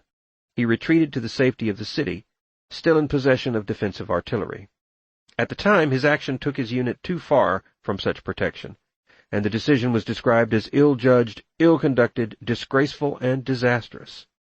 Stricken with malaria, Pulaski continued to lead raids in the area, some a great deal more successful.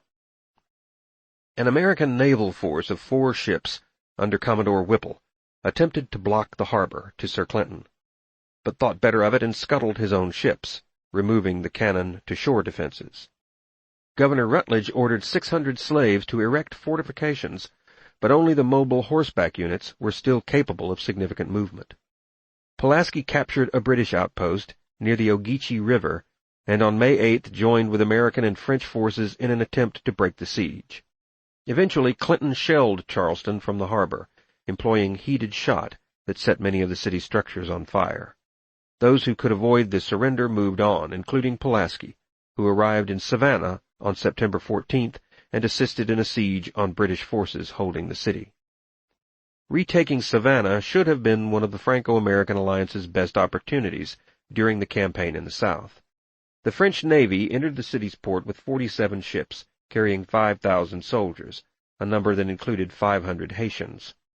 Admiral Hector d'Estaing joined forces with General Lincoln and demanded that the British commander surrender the city at once. But Augustin Prevost requested a delay of 24 hours in which to discuss the matter with his officers, and the French and Americans unwisely agreed to the ploy. During that time, 800 or more British reinforcements arrived, after which Prevost refused to vacate or surrender. The Navy bombarded the town at length, followed by a direct land assault that utterly failed. Britain maintained control of the city for another 3 years, and Georgia remained the sole colony retaken by George III's combined army and navy. In the land action, Pulaski found himself in encounters with a variety of enemy units, including Arthur Dillon and his Wild Geese of Ireland, makeshift units comprised of American slaves, loyalists, and groups of Native Americans. When news reached Pulaski that d'Estaing was wounded, he lost all patience and moved to forward ground, frustrated at the delays to the land assault. Leaving the cover of the woods to investigate the field, Pulaski, who was in charge of both American and French cavalry forces at this point, was accompanied by Captain Paul Bentelou, the second in command.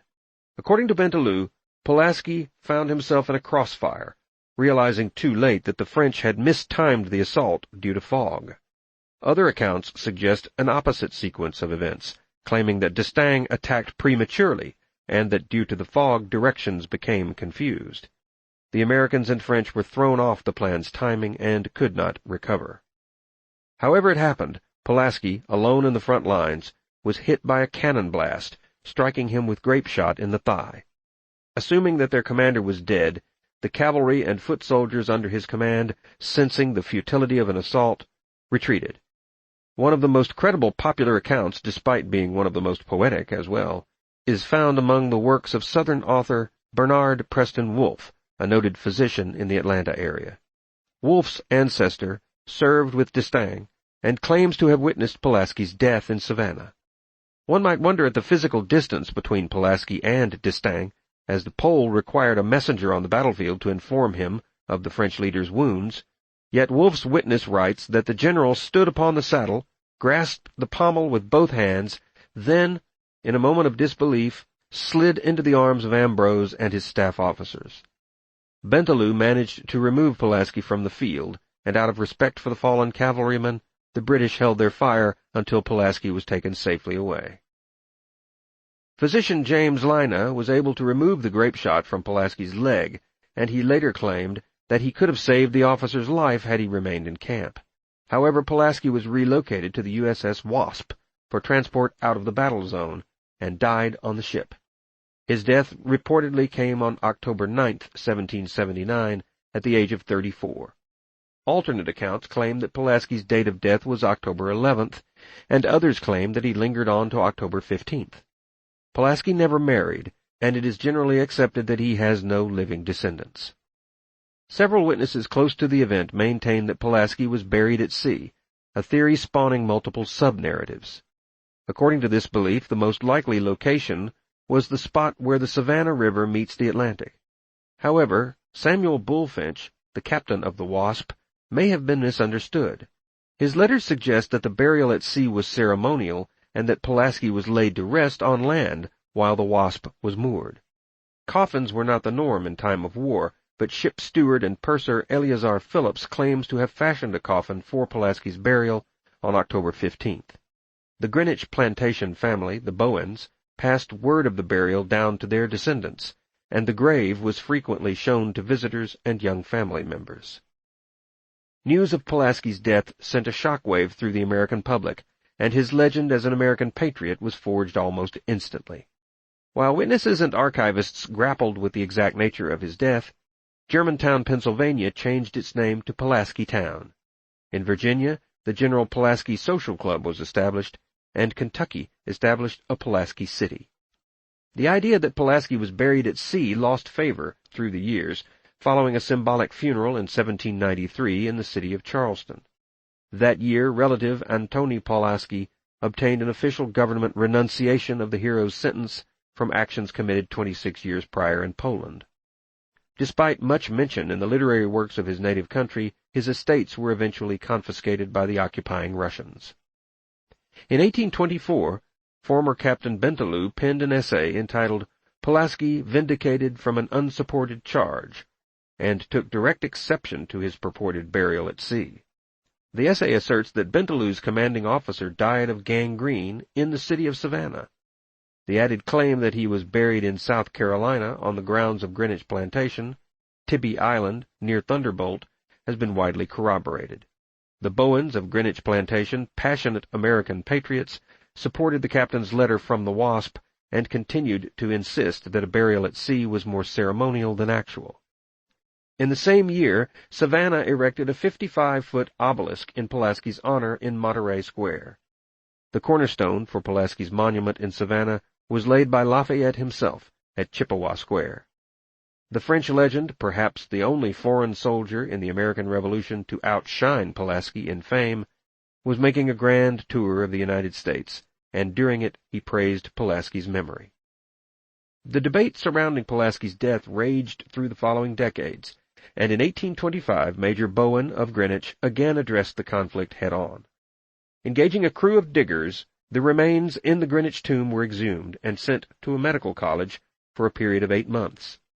With what technology was available, medical personnel could only confirm that the subject stood at 5'3", was slender, and was approximately 34 years of age. The stature and age were cross-referenced against previously known injuries with a satisfactory comparison.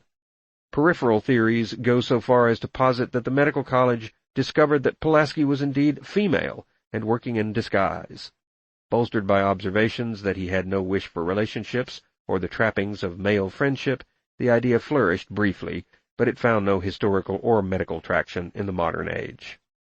Further upgrades to the Savannah Monument were completed in 1885, designed by Robert Launitz. Meanwhile, the Greenwich Plantation remains were relocated to Monterey Square and placed in an underground brick-lined crypt. The congressional resolution for the Savannah Monument was written and passed many years before, but no action was taken in building it until a decade before the Civil War. The statue was a joint project between local and regional militia units, local Masonic lodges, and a number of notable citizens. Historians suspect that Pulaski was a member of the Masonic order, based on the full Masonic ceremony performed by the high priest of the Georgia chapter. A bust of Pulaski was added to the United States Capitol in 1867. A new government installation, Fort Cockspur Island outside the city of Savannah, was christened Fort Pulaski. The theory of Masonic membership was revived in 2009 with the discovery of circumstantial evidence in Maryland indicating that he was a lodge member there. A lodge in Chicago exists under the name of Casimir Pulaski Lodge, number 1167. A brochure offered by the lodge claims that Pulaski was indeed a member, and that he attained the level of Master Mason on June 19, 1779. Although he was buried with full Masonic honors, no surviving documents exist as absolute proof. Pulaski's legend seeped into every form of expression available to military heroes. In 1890, Edward Sobolewski composed a full-length opera about the last days of Pulaski's life. Entitled Mohiga, it had sporadic performances. Henry Wadsworth Longfellow penned the Hymn of the Moravian Nuns at Bethlehem at the consecration of Pulaski's banner. By the end of the 19th century, many towns, counties, and landmarks had been named after the Polish officer.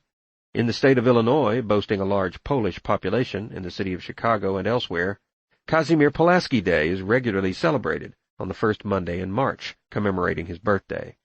Pulaski's biography as a prominent figure occupies an important place in the state's school curriculum. For the day's celebration, a few banks, schools, libraries, and even municipal courts are closed. In addition, public transit alters the daily schedule. A new statue honoring Pulaski was unveiled in Washington, D.C. by President Howard Taft on May 11, 1910, and that same year the Casimir Pulaski Museum was also opened in the capital.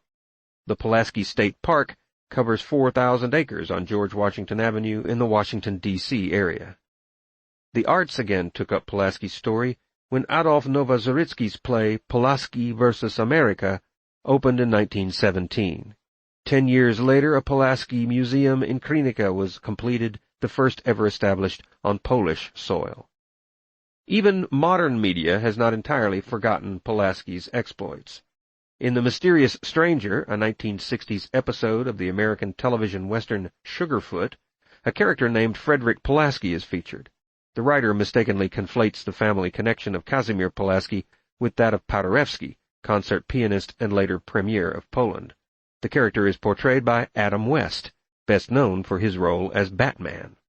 In 1964, the United States Navy commissioned a submarine honoring Pulaski, along with a U.S. Revenue Cutter Service vessel acting on behalf of the U.S. Treasury's monitoring of customs.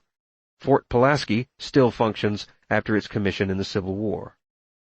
A second museum in Poland opened its doors in 1967 in the town of Warka, boasting 11,000 inhabitants. Of the papers delivered there by historians and fellow academics was a presentation by Edward Pinkowski. Historians have hailed Pinkowski for his writings on Polish subjects around the world, and credit him with saving certain events from oblivion. In 2000, the USS Clark, an American frigate, was decommissioned and sent to the Polish Navy, where it was rechristened the Casimir Pulaski. Pulaski's remains in the Monterey Square crypt in Savannah were once again exhumed in 1996, in the early years of work with DNA. Unfortunately, the samples were contaminated by water damage, and the results were inconclusive. Hopes for a subsequent examination with more advanced technology are ongoing. The Savannah General Pulaski Committee was formed on March 1, 2004, for the promotion of Casimir Pulaski's achievements. On that date, the committee celebrated Pulaski's 269th birthday, an event that brought a host of regional politicians and included a Daytona Beach Sunday dinner and dance. In 2005, Pulaski's remains were reinterred with full military honors, and 4 years later a U.S. congressional resolution conferred a status of honorary U.S. citizen on the fallen hero, one of only 7 individuals in the nation's history to receive it.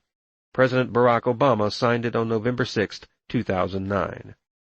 Columbia College historian Dominic Paciaga characterizes the way in which Pulaski perceived the American Revolution as being identical to the way he regarded the fight for independence in Poland. This is the idea passed on to Polish children in the United States, which holds Pulaski out as Poland's Martin Luther King, both as a martyr and a champion. Vividly remembered by Poles who made their way to the United States in the 20th century, the legend of Pulaski is employed as a symbol to remind Americans of non-Eastern European heritage that one of Poland's own was central to the country's well-being. It is also raised as a useful argument for one's own safety as a Polish American in the face of anti-immigrant sentiments. The director of the Polish Museum in Chicago, Małgorzata Kot, notes that the attachment to Pulaski is heightened to the extreme because he was a soldier. A concert pianist prime minister or a beloved national poet would do well for other occasions, but would have been poorly suited for the birth pains of an outnumbered group of colonies. A commemorative ceremony unveiled an equestrian statue in Washington, D.C. in 2007, with the subject clad in the uniform of a Polish officer. The banner of Pulaski's Legion, obtained from the Moravian nuns in Baltimore, was returned to that order, and it now resides in the Museum of the Maryland Historical Society. It features a field of yellow silk with the words United States in the center. In a circle around them is the phrase, Union makes valor, in italics. On the reverse side are 13 stars that surround a 6-pointed star seeing eye within a triangle, a base positioned at the top, and 4 bombs, one in each corner. In Latin are inscribed the words, No other governs. In addition to academic investigation into the life of Casimir Pulaski, much work has been contributed by Polish authors, historians, novelists, and playwrights. Some of the scholarly works require translation from Polish in various sources, and others serve more as patriotic tributes on behalf of the Polish people. A natural bias removes many documents from serious factual consideration, such as those that laud miraculous military victories and remains quiet about defeats.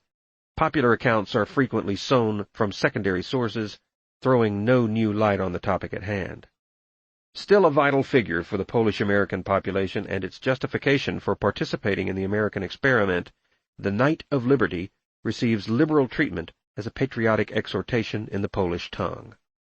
Unlike Lafayette, A charismatic and valorous guest of the American colony's efforts, Pulaski came to North America as a true rebel, exiled from his homeland, and while his impetuous manner offered a daunting presence on the battlefield, his influence on a generation of horse soldiers changed the country's military paradigm for over a century.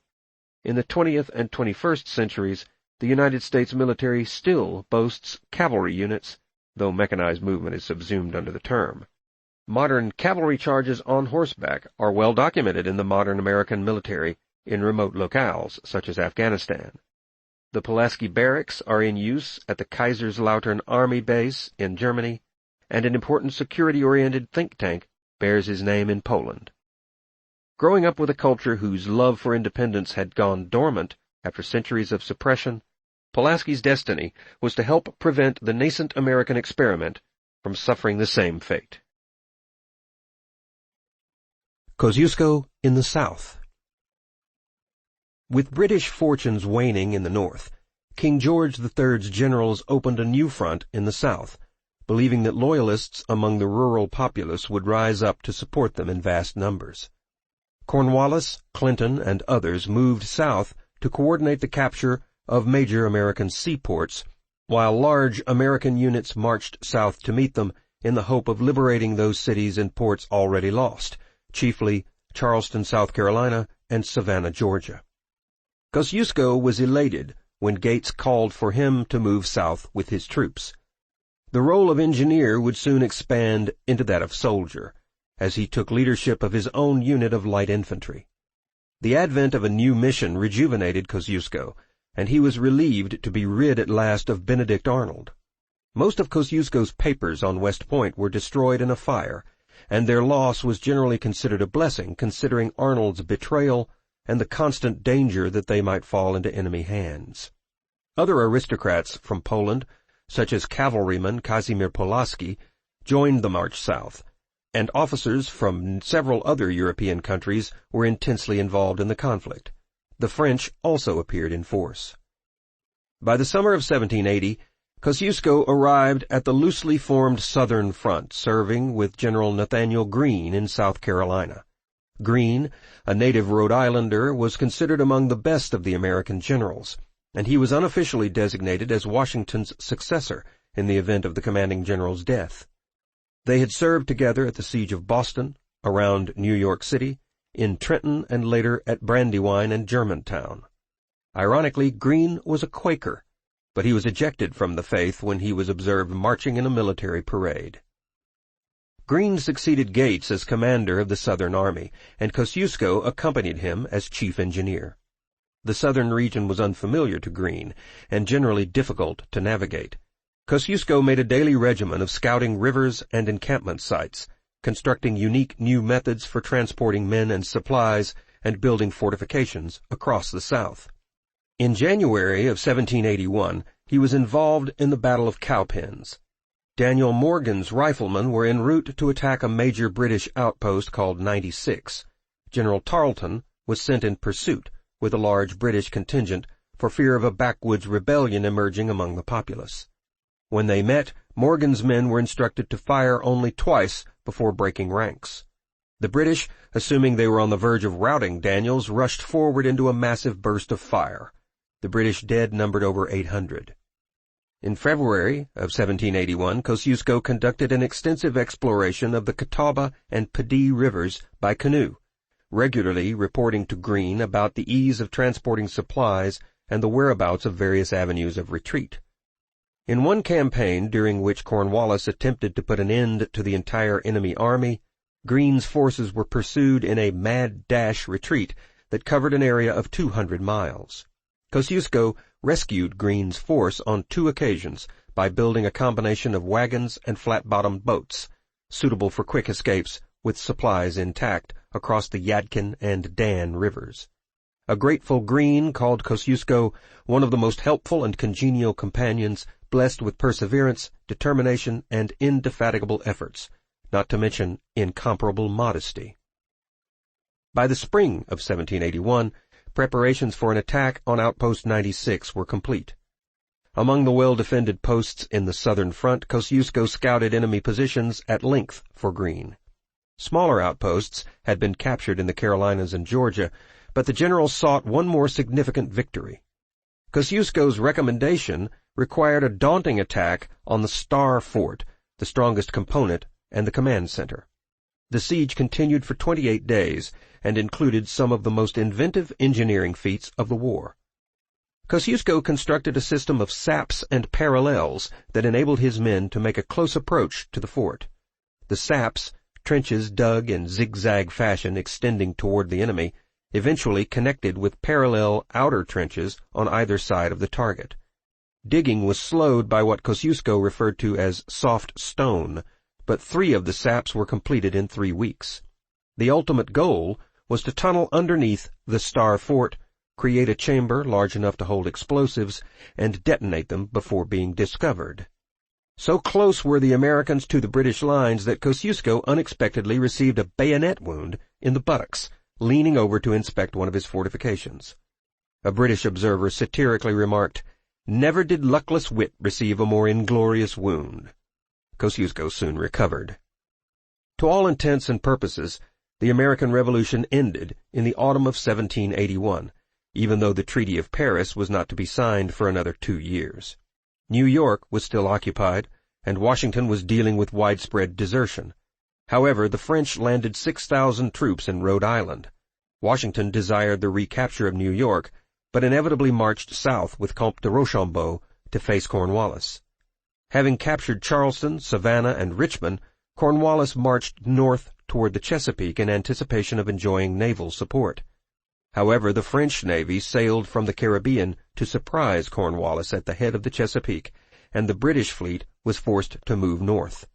This left Cornwallis stranded, and his only option was to surrender at Yorktown on October 19, 1781. All in all, the surrender included over 7,000 officers and men, almost 1,000 seamen, 144 artillery pieces, 15 galleys, 1 frigate, and 30 transport ships.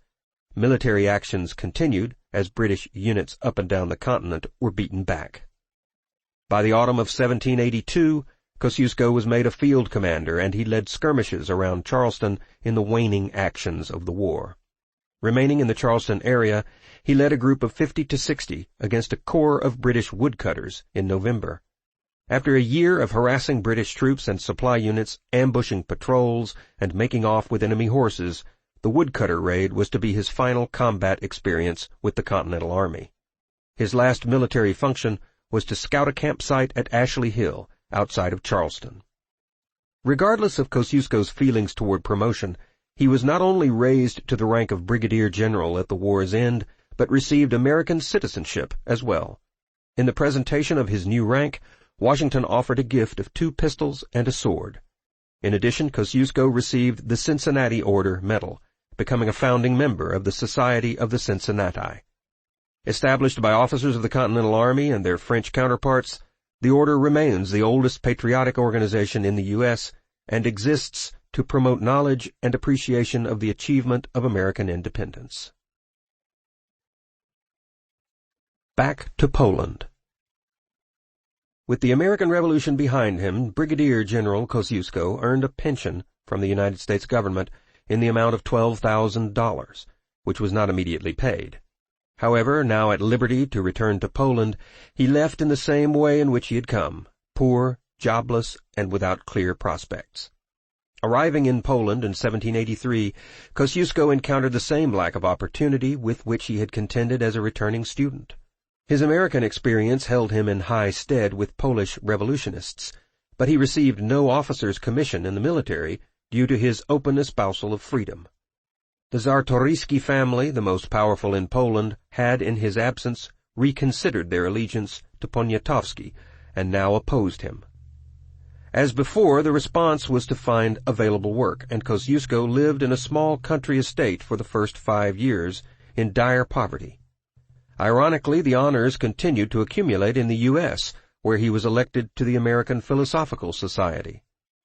The stress of debt was exacerbated by his freeing of the estate's serfs from their obligations of villein service. The medieval term signifies a serf with freeman status, with the exception of his lord's jurisdiction. He pays for the right to work the nobleman's land. Villein service was the most prominent distinction between peasantry and nobility in Russia and its controlled lands, of which Poland was a part. Ironically, Kosciuszko came under the personal protection of his former lover Ludwika Sosnowski, now the wife of Prince Lubomirski. The family supported liberal reform in Poland, and through covert support among like-minded houses, Kosciuszko was made a major general in the resistance. In October of 1789, another unhappy attraction developed, in which the 44-year-old general fell in love with an 18-year-old girl of noble birth.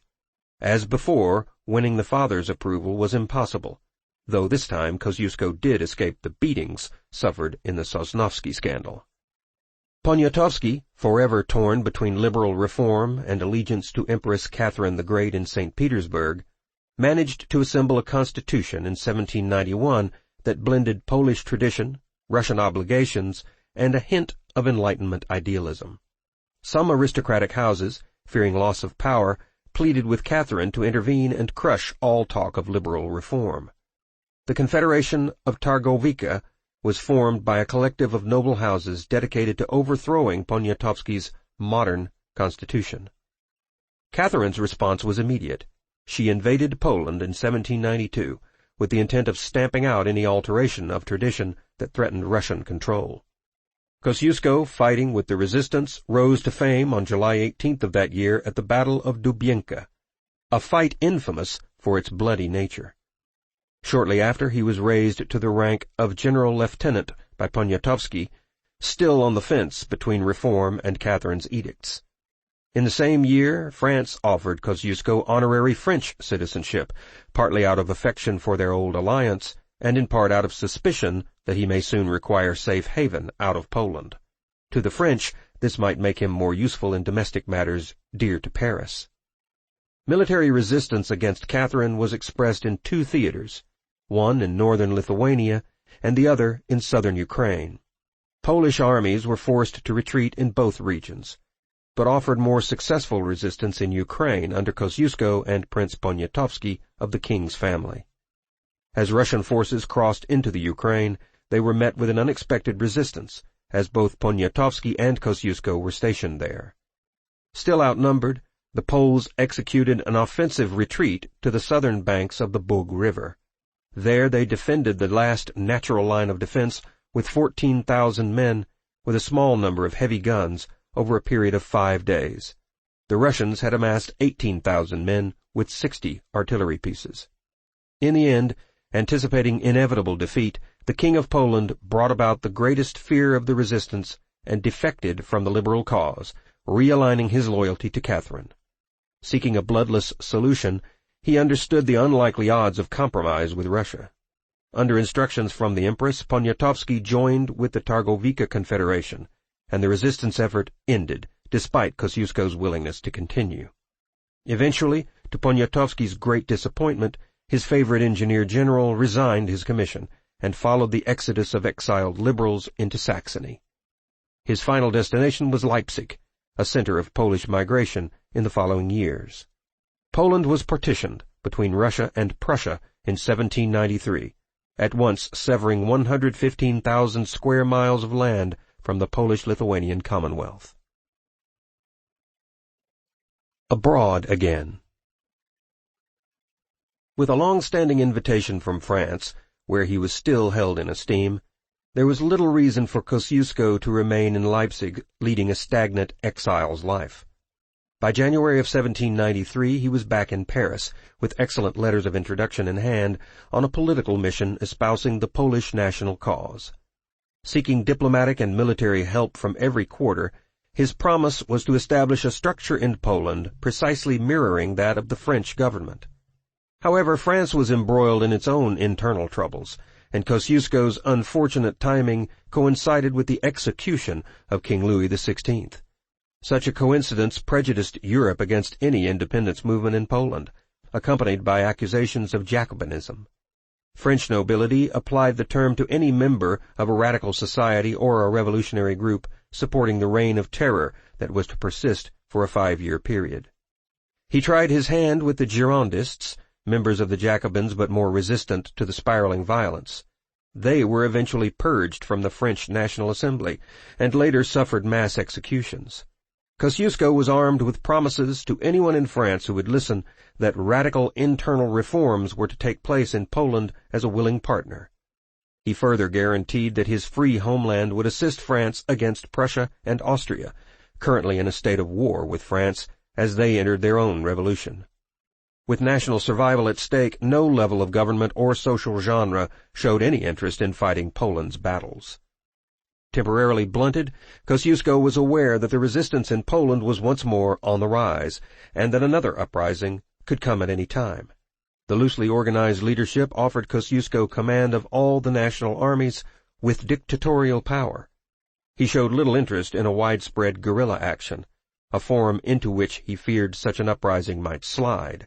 However, despite his declaration that he would have nothing to do with Cossack riding, he added that if there was to be a war, it must be a regular war on the American model. In August, he returned to Saxony, with its growing liberal population of displaced Poles, to face new demands that he take charge of the uprising. Within the year, Kosciuszko returned to Poland and settled in the region of Krakow. Following one or two bouts of hesitation, he accepted leadership of the national forces against Russian occupation, secretly visiting Krakow to inspect plans, personnel, and resources. Appalled by the inadequate preparations made, he immediately placed a delay on the insurrection and went abroad again. This decision proved to be unwise. Aware of the coming tension, the enemy was given time to undermine the Polish conspiracy through a rash of widespread arrests, and by drastically reducing Polish numbers within the army. In a state of desperation, those remaining in the underground began the uprising anyway, without Kosciuszko's leadership, on March 12, 1794. The Kosciuszko Uprising. Amid the public's outcry, Kosciuszko returned to Krakow on March 24th. His entry into the city was met by an enormous crowd insisting that he speak. In response, he solemnly swore to lead an act of national uprising against the occupiers, Russia and Prussia. In return for wielding virtually all power over the resistance, he guaranteed that he would personally set up an administration, a military force, and that he would take upon himself all political responsibility. As for the philosophical underpinnings of the effort, he swore to defend the sacred rights to liberty, personal security, and property, a substitute for Jefferson's pursuit of happiness. Employing Locke for the phrase, he knew of property's importance to the parties at hand. For the lower classes that made up the bulk of the uprising, it was a priceless vision of ownership denied for centuries. Indeed, few, if any, famous names were associated with the insurrection, only small squires, traders, peasants, and men of low degree. To put off the notion that he would ally himself in any way to Jacobinism, he publicly dedicated his arms to the Capuchins, symbolically a religious sanction against Jacobinism. Kosciuszko understood well that the caliber of the enemy soldier was distinctly superior, and that he would have to counter its quality with whatever quantity he could amass. In a first step to guaranteeing numerical superiority, he introduced conscription, and enlarged existing units by incorporating new recruits. Inhibited by an utter lack of industry that could be retooled for the war effort by providing conventional arms, Kosciuszko exhorted his followers to take up ancient weapons, the pike and the scythe. He organized the masses of Poland into a scythe-raising horde, more daunting to the Russian professionals than one might suppose.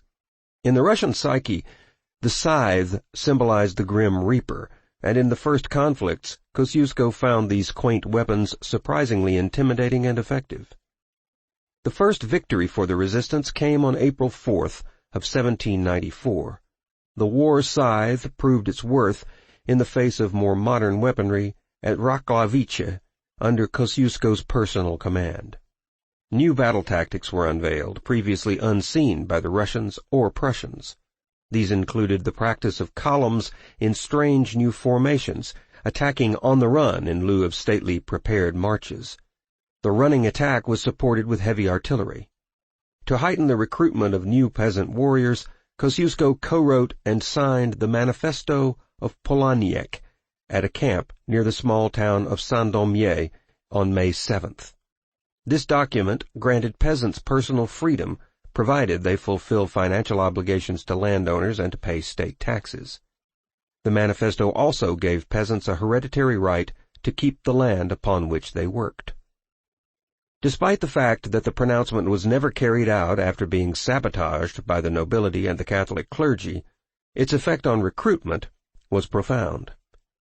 Dreams of ownership brought in more regulars and 2,000 additional peasants. The alien concept of personal freedom and ownership had an immense moral effect on the larger peasant community. The resistance army was given food from the local monasteries, and metal possessions were melted to support the war effort. For a regular Polish soldier serving the Russians, to break away was exceedingly difficult. Kosciuszko was forced to content himself with increased peasant numbers and the valor of the Scythians. Among the civilian community, the fever for revolution caught on. In Warsaw, Poles expelled the Russian garrison, with days of street fighting under the command of General Makronowski. A provisional government was formed 5 days later, and Jakub Jasinski, a Polish general and Enlightenment poet, drove the Russians out of Wilno.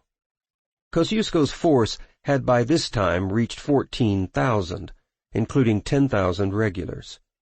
To supplement both numbers and mobility, he created an all-Jewish cavalry unit, the first such entity since biblical times. Dov-Bair Yoselovich, financier, commanded the force. Kosher food was supplied, and members of the cavalry were permitted to abstain from combat on the Sabbath when circumstances allowed. Yoselovich referred to Kosciuszko as a messenger of God. At the Battle of Szczekocina on June 5th, Kosciuszko met the Russian and Prussian forces combined, with a force of 25,000 men. The resistance fought well, and when forced to retreat, they were able to reach Warsaw without being pursued. Kosciuszko's losses were severe, with 3 of his 6 generals slain and 2 wounded. The Prussians were victorious at Krakow on June 22nd, while in Warsaw pandemonium broke out among the public. Mobs roaming Warsaw broke into the jails and murdered the political prisoners. An appalled Kosciuszko rounded up the ringleaders for punishment, and 10,000 of the rank and file joined him. The provisional government broke into factions threatening total collapse, but Kosciuszko was able to restore a sense of temporary unity. Still reeling from recent losses, the resistance met the enemy again on July 9th, led by Frederick Wilhelm II of Prussia. Kosciuszko's outmanned army faced a force of 25,000 men with 179 guns, and a Russian general with 16,000 men and 74 guns. As if this was not overwhelming enough, Kosciuszko met a third force of 11,000, joining the enemy from the banks of the Vistula. The defense of Warsaw, despite its inevitable defeat, stands as Kosciuszko's greatest military success in Europe, and one of his greatest displays of tactical genius. For 2 months, he fended off Prussian and Russian armies of superior numbers by employing his finest aspects as a strategist and engineer. Enlisting the civilian population to build earthworks and to fight for the city alongside the soldiers, Warsaw was transformed into an array of defenses that proved vexing for any invader. In a contrarian approach, Kosciuszko led fixed bayonet charges, and he stirred rebellion in nearby towns to create a threat behind enemy lines requiring their attention. Most prominent was a parallel uprising in Wielkopolska at the Prussian rear, forcing Frederick Wilhelm II to retreat.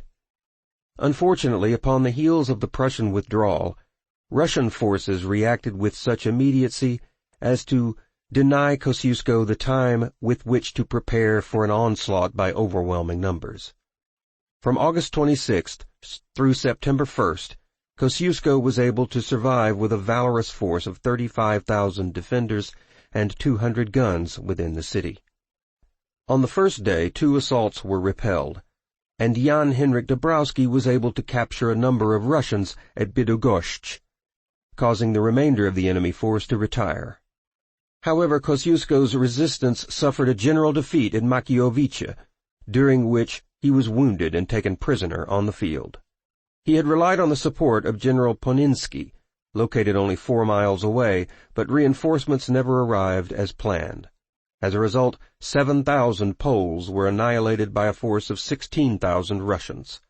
Some claim that when Kosciuszko fell, he cried, "Finis Polonais," but this account is largely dismissed as patriotic fantasy.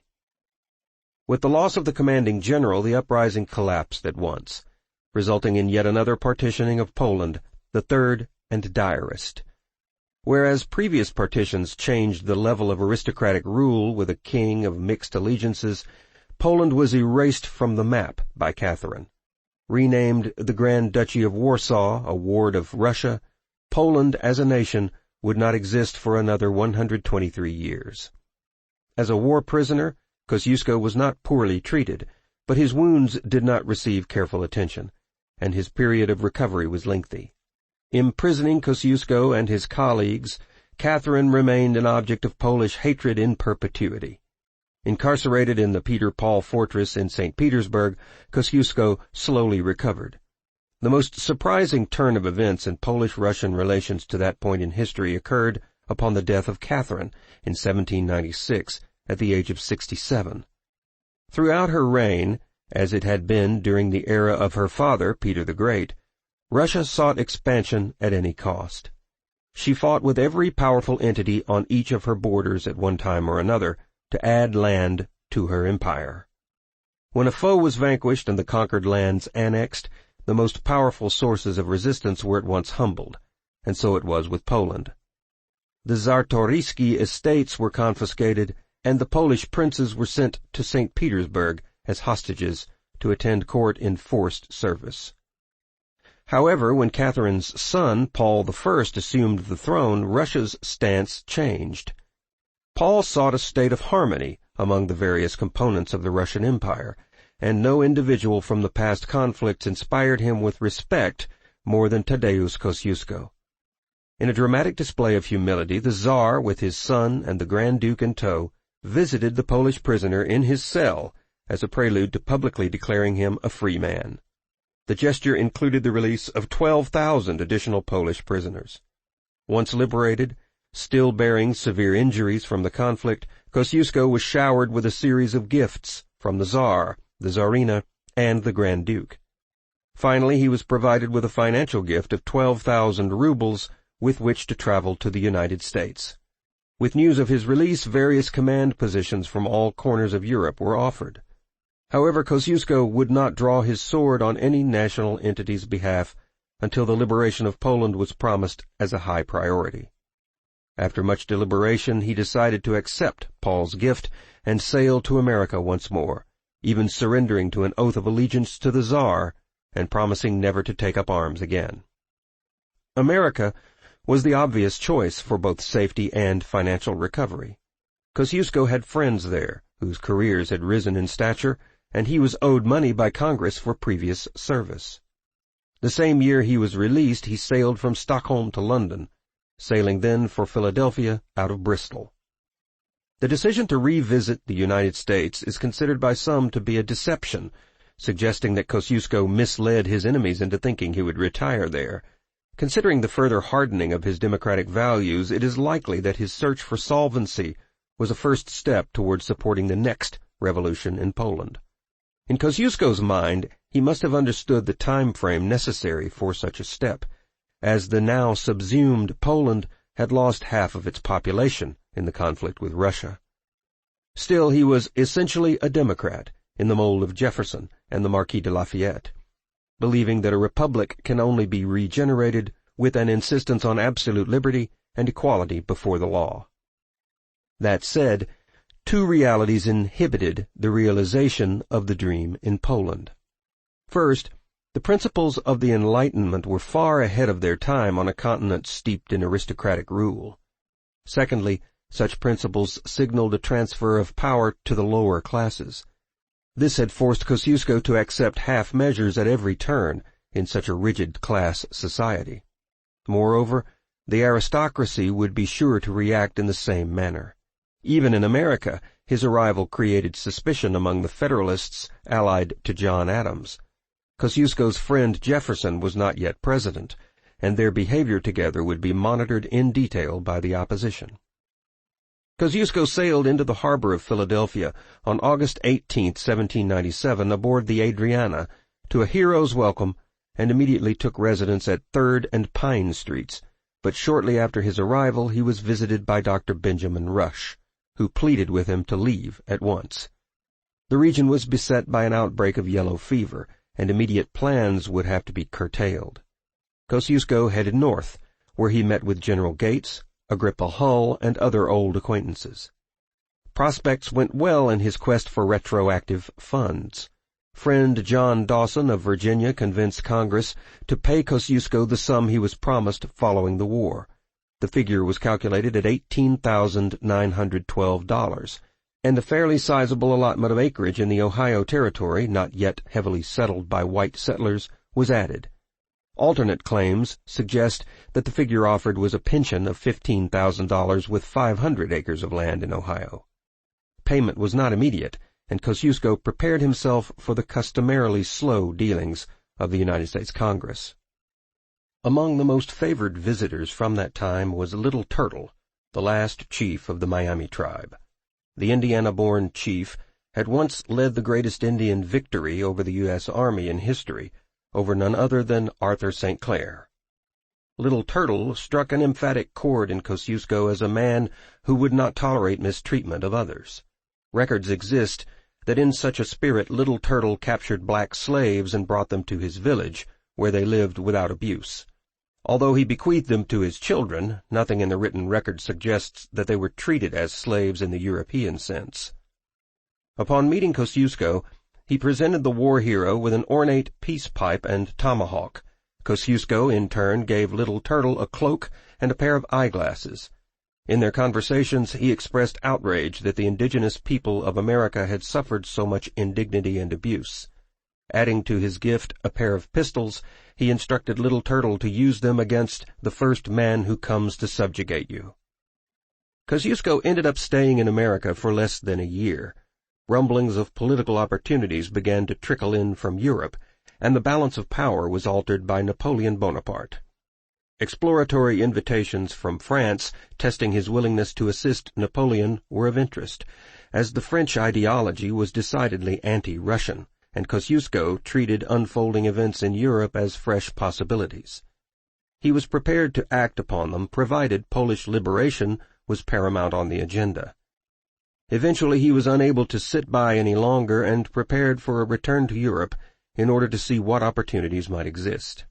Jefferson was able to work out a secret passage for Kosciuszko's return voyage by providing him with a false passport and eliminating bureaucratic obstacles to his projected negotiations with Napoleon. The secrecy was in large part due to the relationship between Jefferson and Adams, who were estranged. Jefferson hoped to make good use of Kosciuszko's influence with the French to convince them not to make war on the U.S. In March of 1798, Kosciuszko and Jefferson worked closely on a pact of honor on his estate before his departure. Under this arrangement, Jefferson was to serve as executor, and, as a special provision, facilitate the freeing and education of all slaves associated with the estate.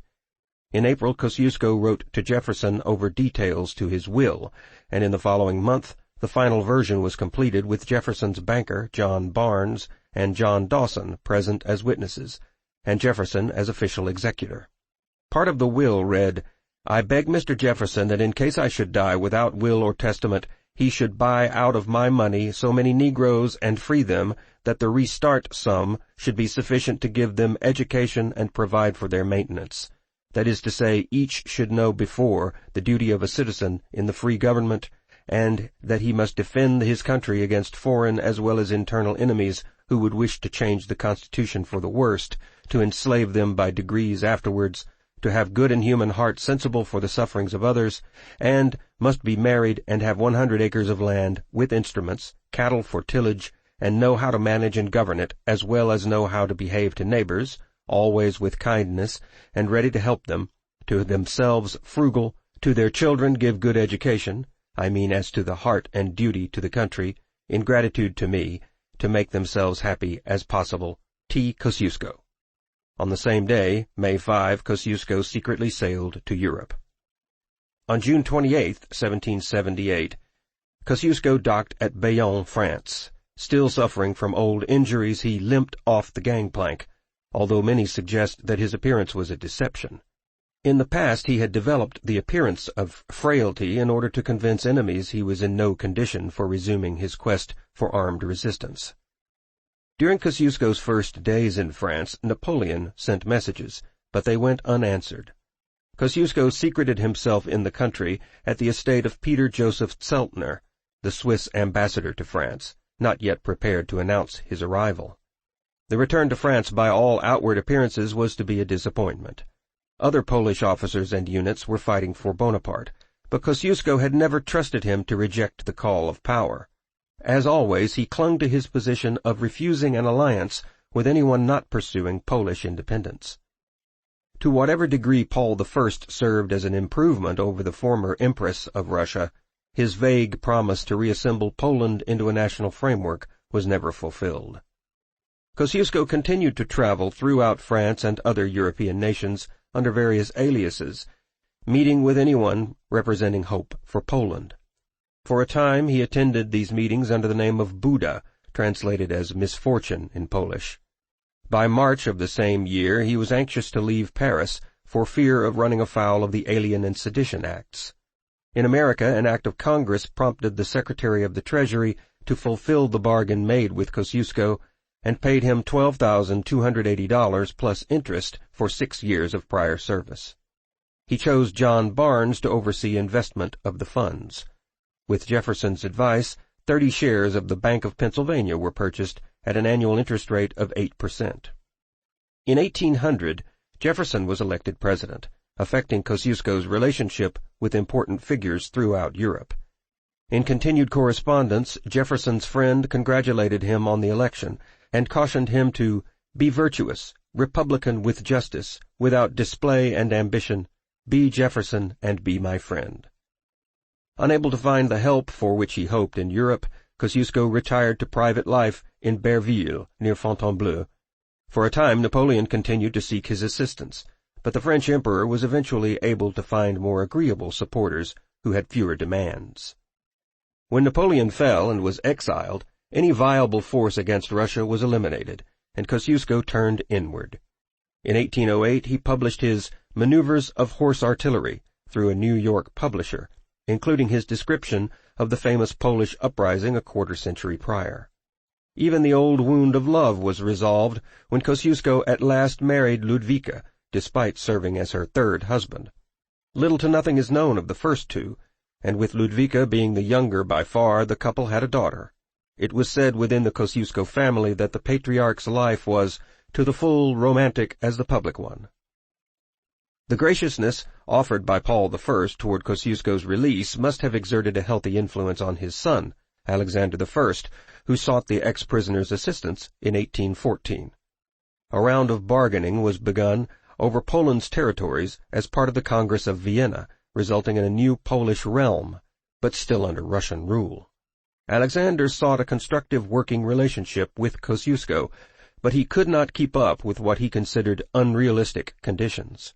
These included sweeping social reforms and Polish boundaries extending to the Dwina and Dnieper rivers.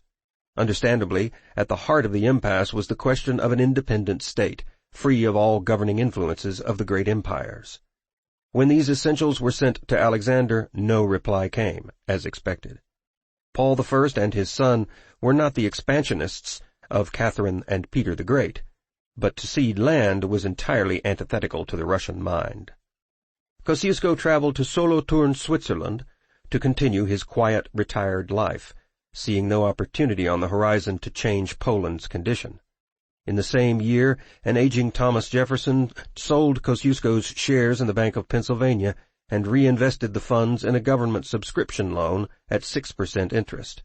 The move was understandable, since American finances were sapped from the most recent war with Britain, and a hedge against a faltering economy was prudent. Jefferson sought to aid the Treasury in protecting the original investment. Kosciuszko's final years were generally disappointing. He accepted an invitation to the Congress of Vienna, where the question of Poland was to be discussed, despite the stalemate with Alexander. As before, leaders were set against the restoration of Poland, and the momentum for independence went nowhere. In his last days, Kosciuszko wrote an article on his beloved homeland for Raczynski's Sketch of Poles in Poland. Despite the loss of Poland as a national entity, the world did not forget him or his influence in several fields of study. Even in Britain, his one-time enemy, some of the light dragoon units underwent alteration of uniform fashion to more closely resemble Polish cavalry following the Battle of Waterloo. Tadeusz Kosciuszko died on October 15, 1817, at the estate in Solothurn at the age of 72. One source supports a claim that he died by falling from his horse, but that is far from a certainty. A more plausible and accepted theory is that he died of typhoid fever. Two countries shared Kosciuszko's remains. His organs were buried in Soleure, Switzerland. The rest of his remains were placed in a coffin to be picked up in several months by order of Tsar Alexander, and then to be transported to Krakow. Ironically, in the year that Kosciuszko died, the state of New York passed legislation banning slavery. Jefferson, with his presidency behind him, wrote of Kosciuszko that he was as pure a son of liberty as I have ever known. By then, Kosciuszko's investment placed in the hands of Jefferson had grown to a figure of $17,000. In the following year, the ex-president was obligated to submit the will to probate. This presented some difficulties, considering his age. He understood that litigation over the will would go on for several years. Jefferson turned to John Hartwell Cocke, longtime friend and anti-slavery advocate, who nevertheless declined the request despite his strong feelings for Kosciuszko.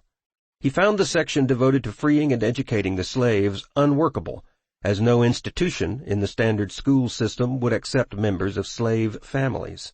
He was frank in admitting that to push the issue would hurt his standing in the community. The matter was allowed to fall dormant for another 3 years. In 1819, Kosciuszko's remains were exhumed and placed among the king's tombs in Wawel Cathedral in the city of Krakow. So passionate were the city's residents that they revived the ancient custom of constructing burial mounds. A large mound to Kosciuszko's memory was erected near the city in the tradition of King Krak and Queen Wanda, the grandest in Krakow. The Norbertine sisters granted access to the land atop Branislava Hill in Świecieniec, and the first mass was held there by the time construction had barely begun. Artifacts from Kosciuszko's life and soil from nearly every battlefield upon which he fought were included within the memorial. Among the peasants, people of all ages brought soil from their individual villages.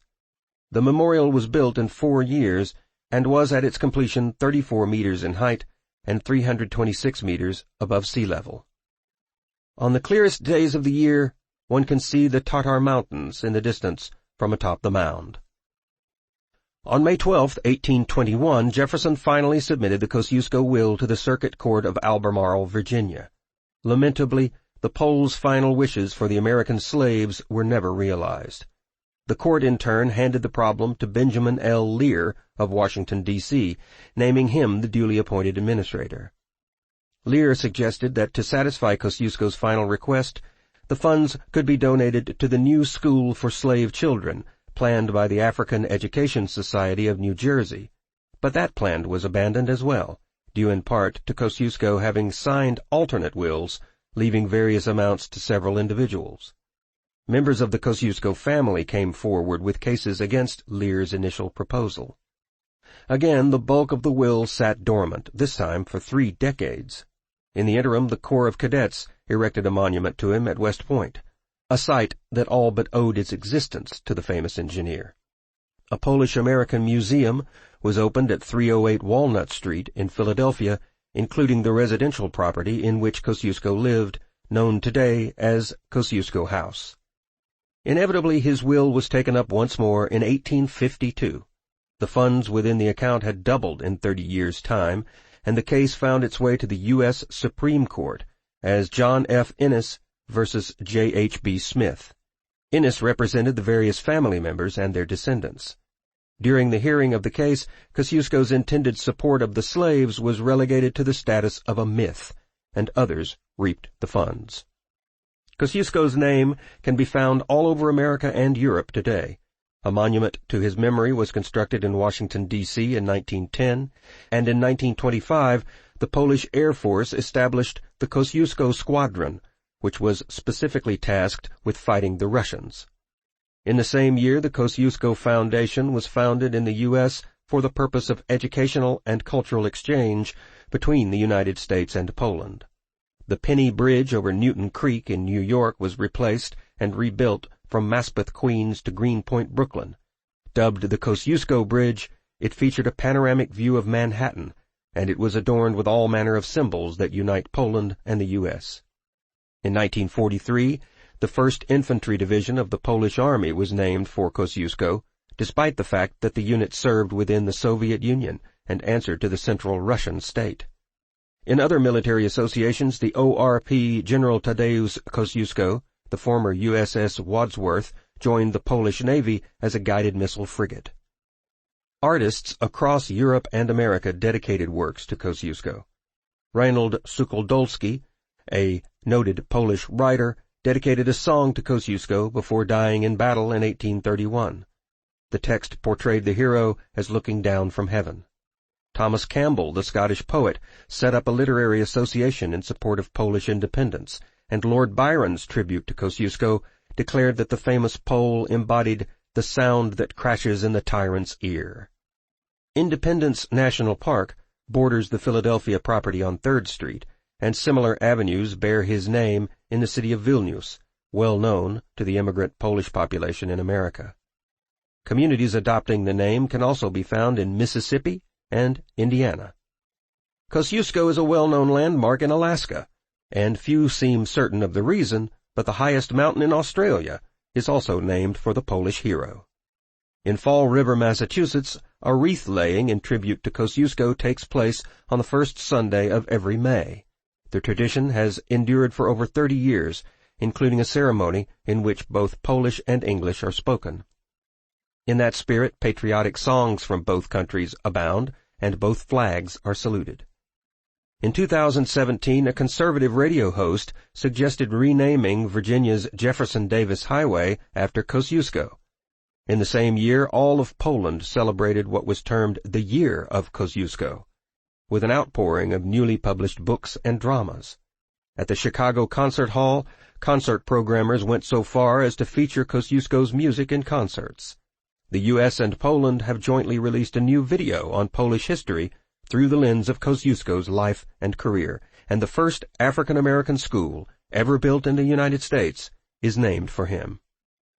Even as the events of the American Revolution and the Polish Revolt of 1794 have slipped further away in time, the name of Tadeusz Kosciuszko has remained surprisingly current.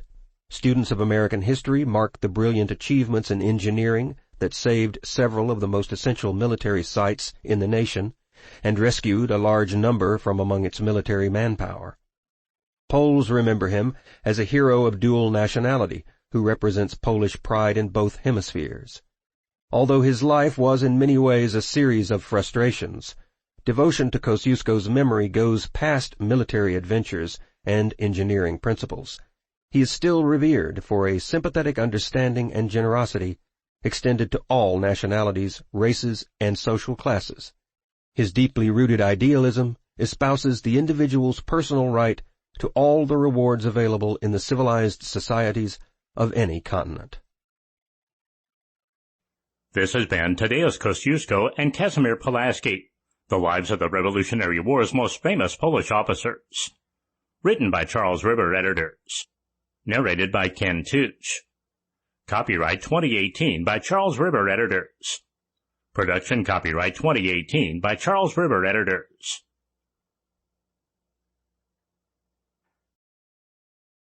Audible hopes you have enjoyed this program.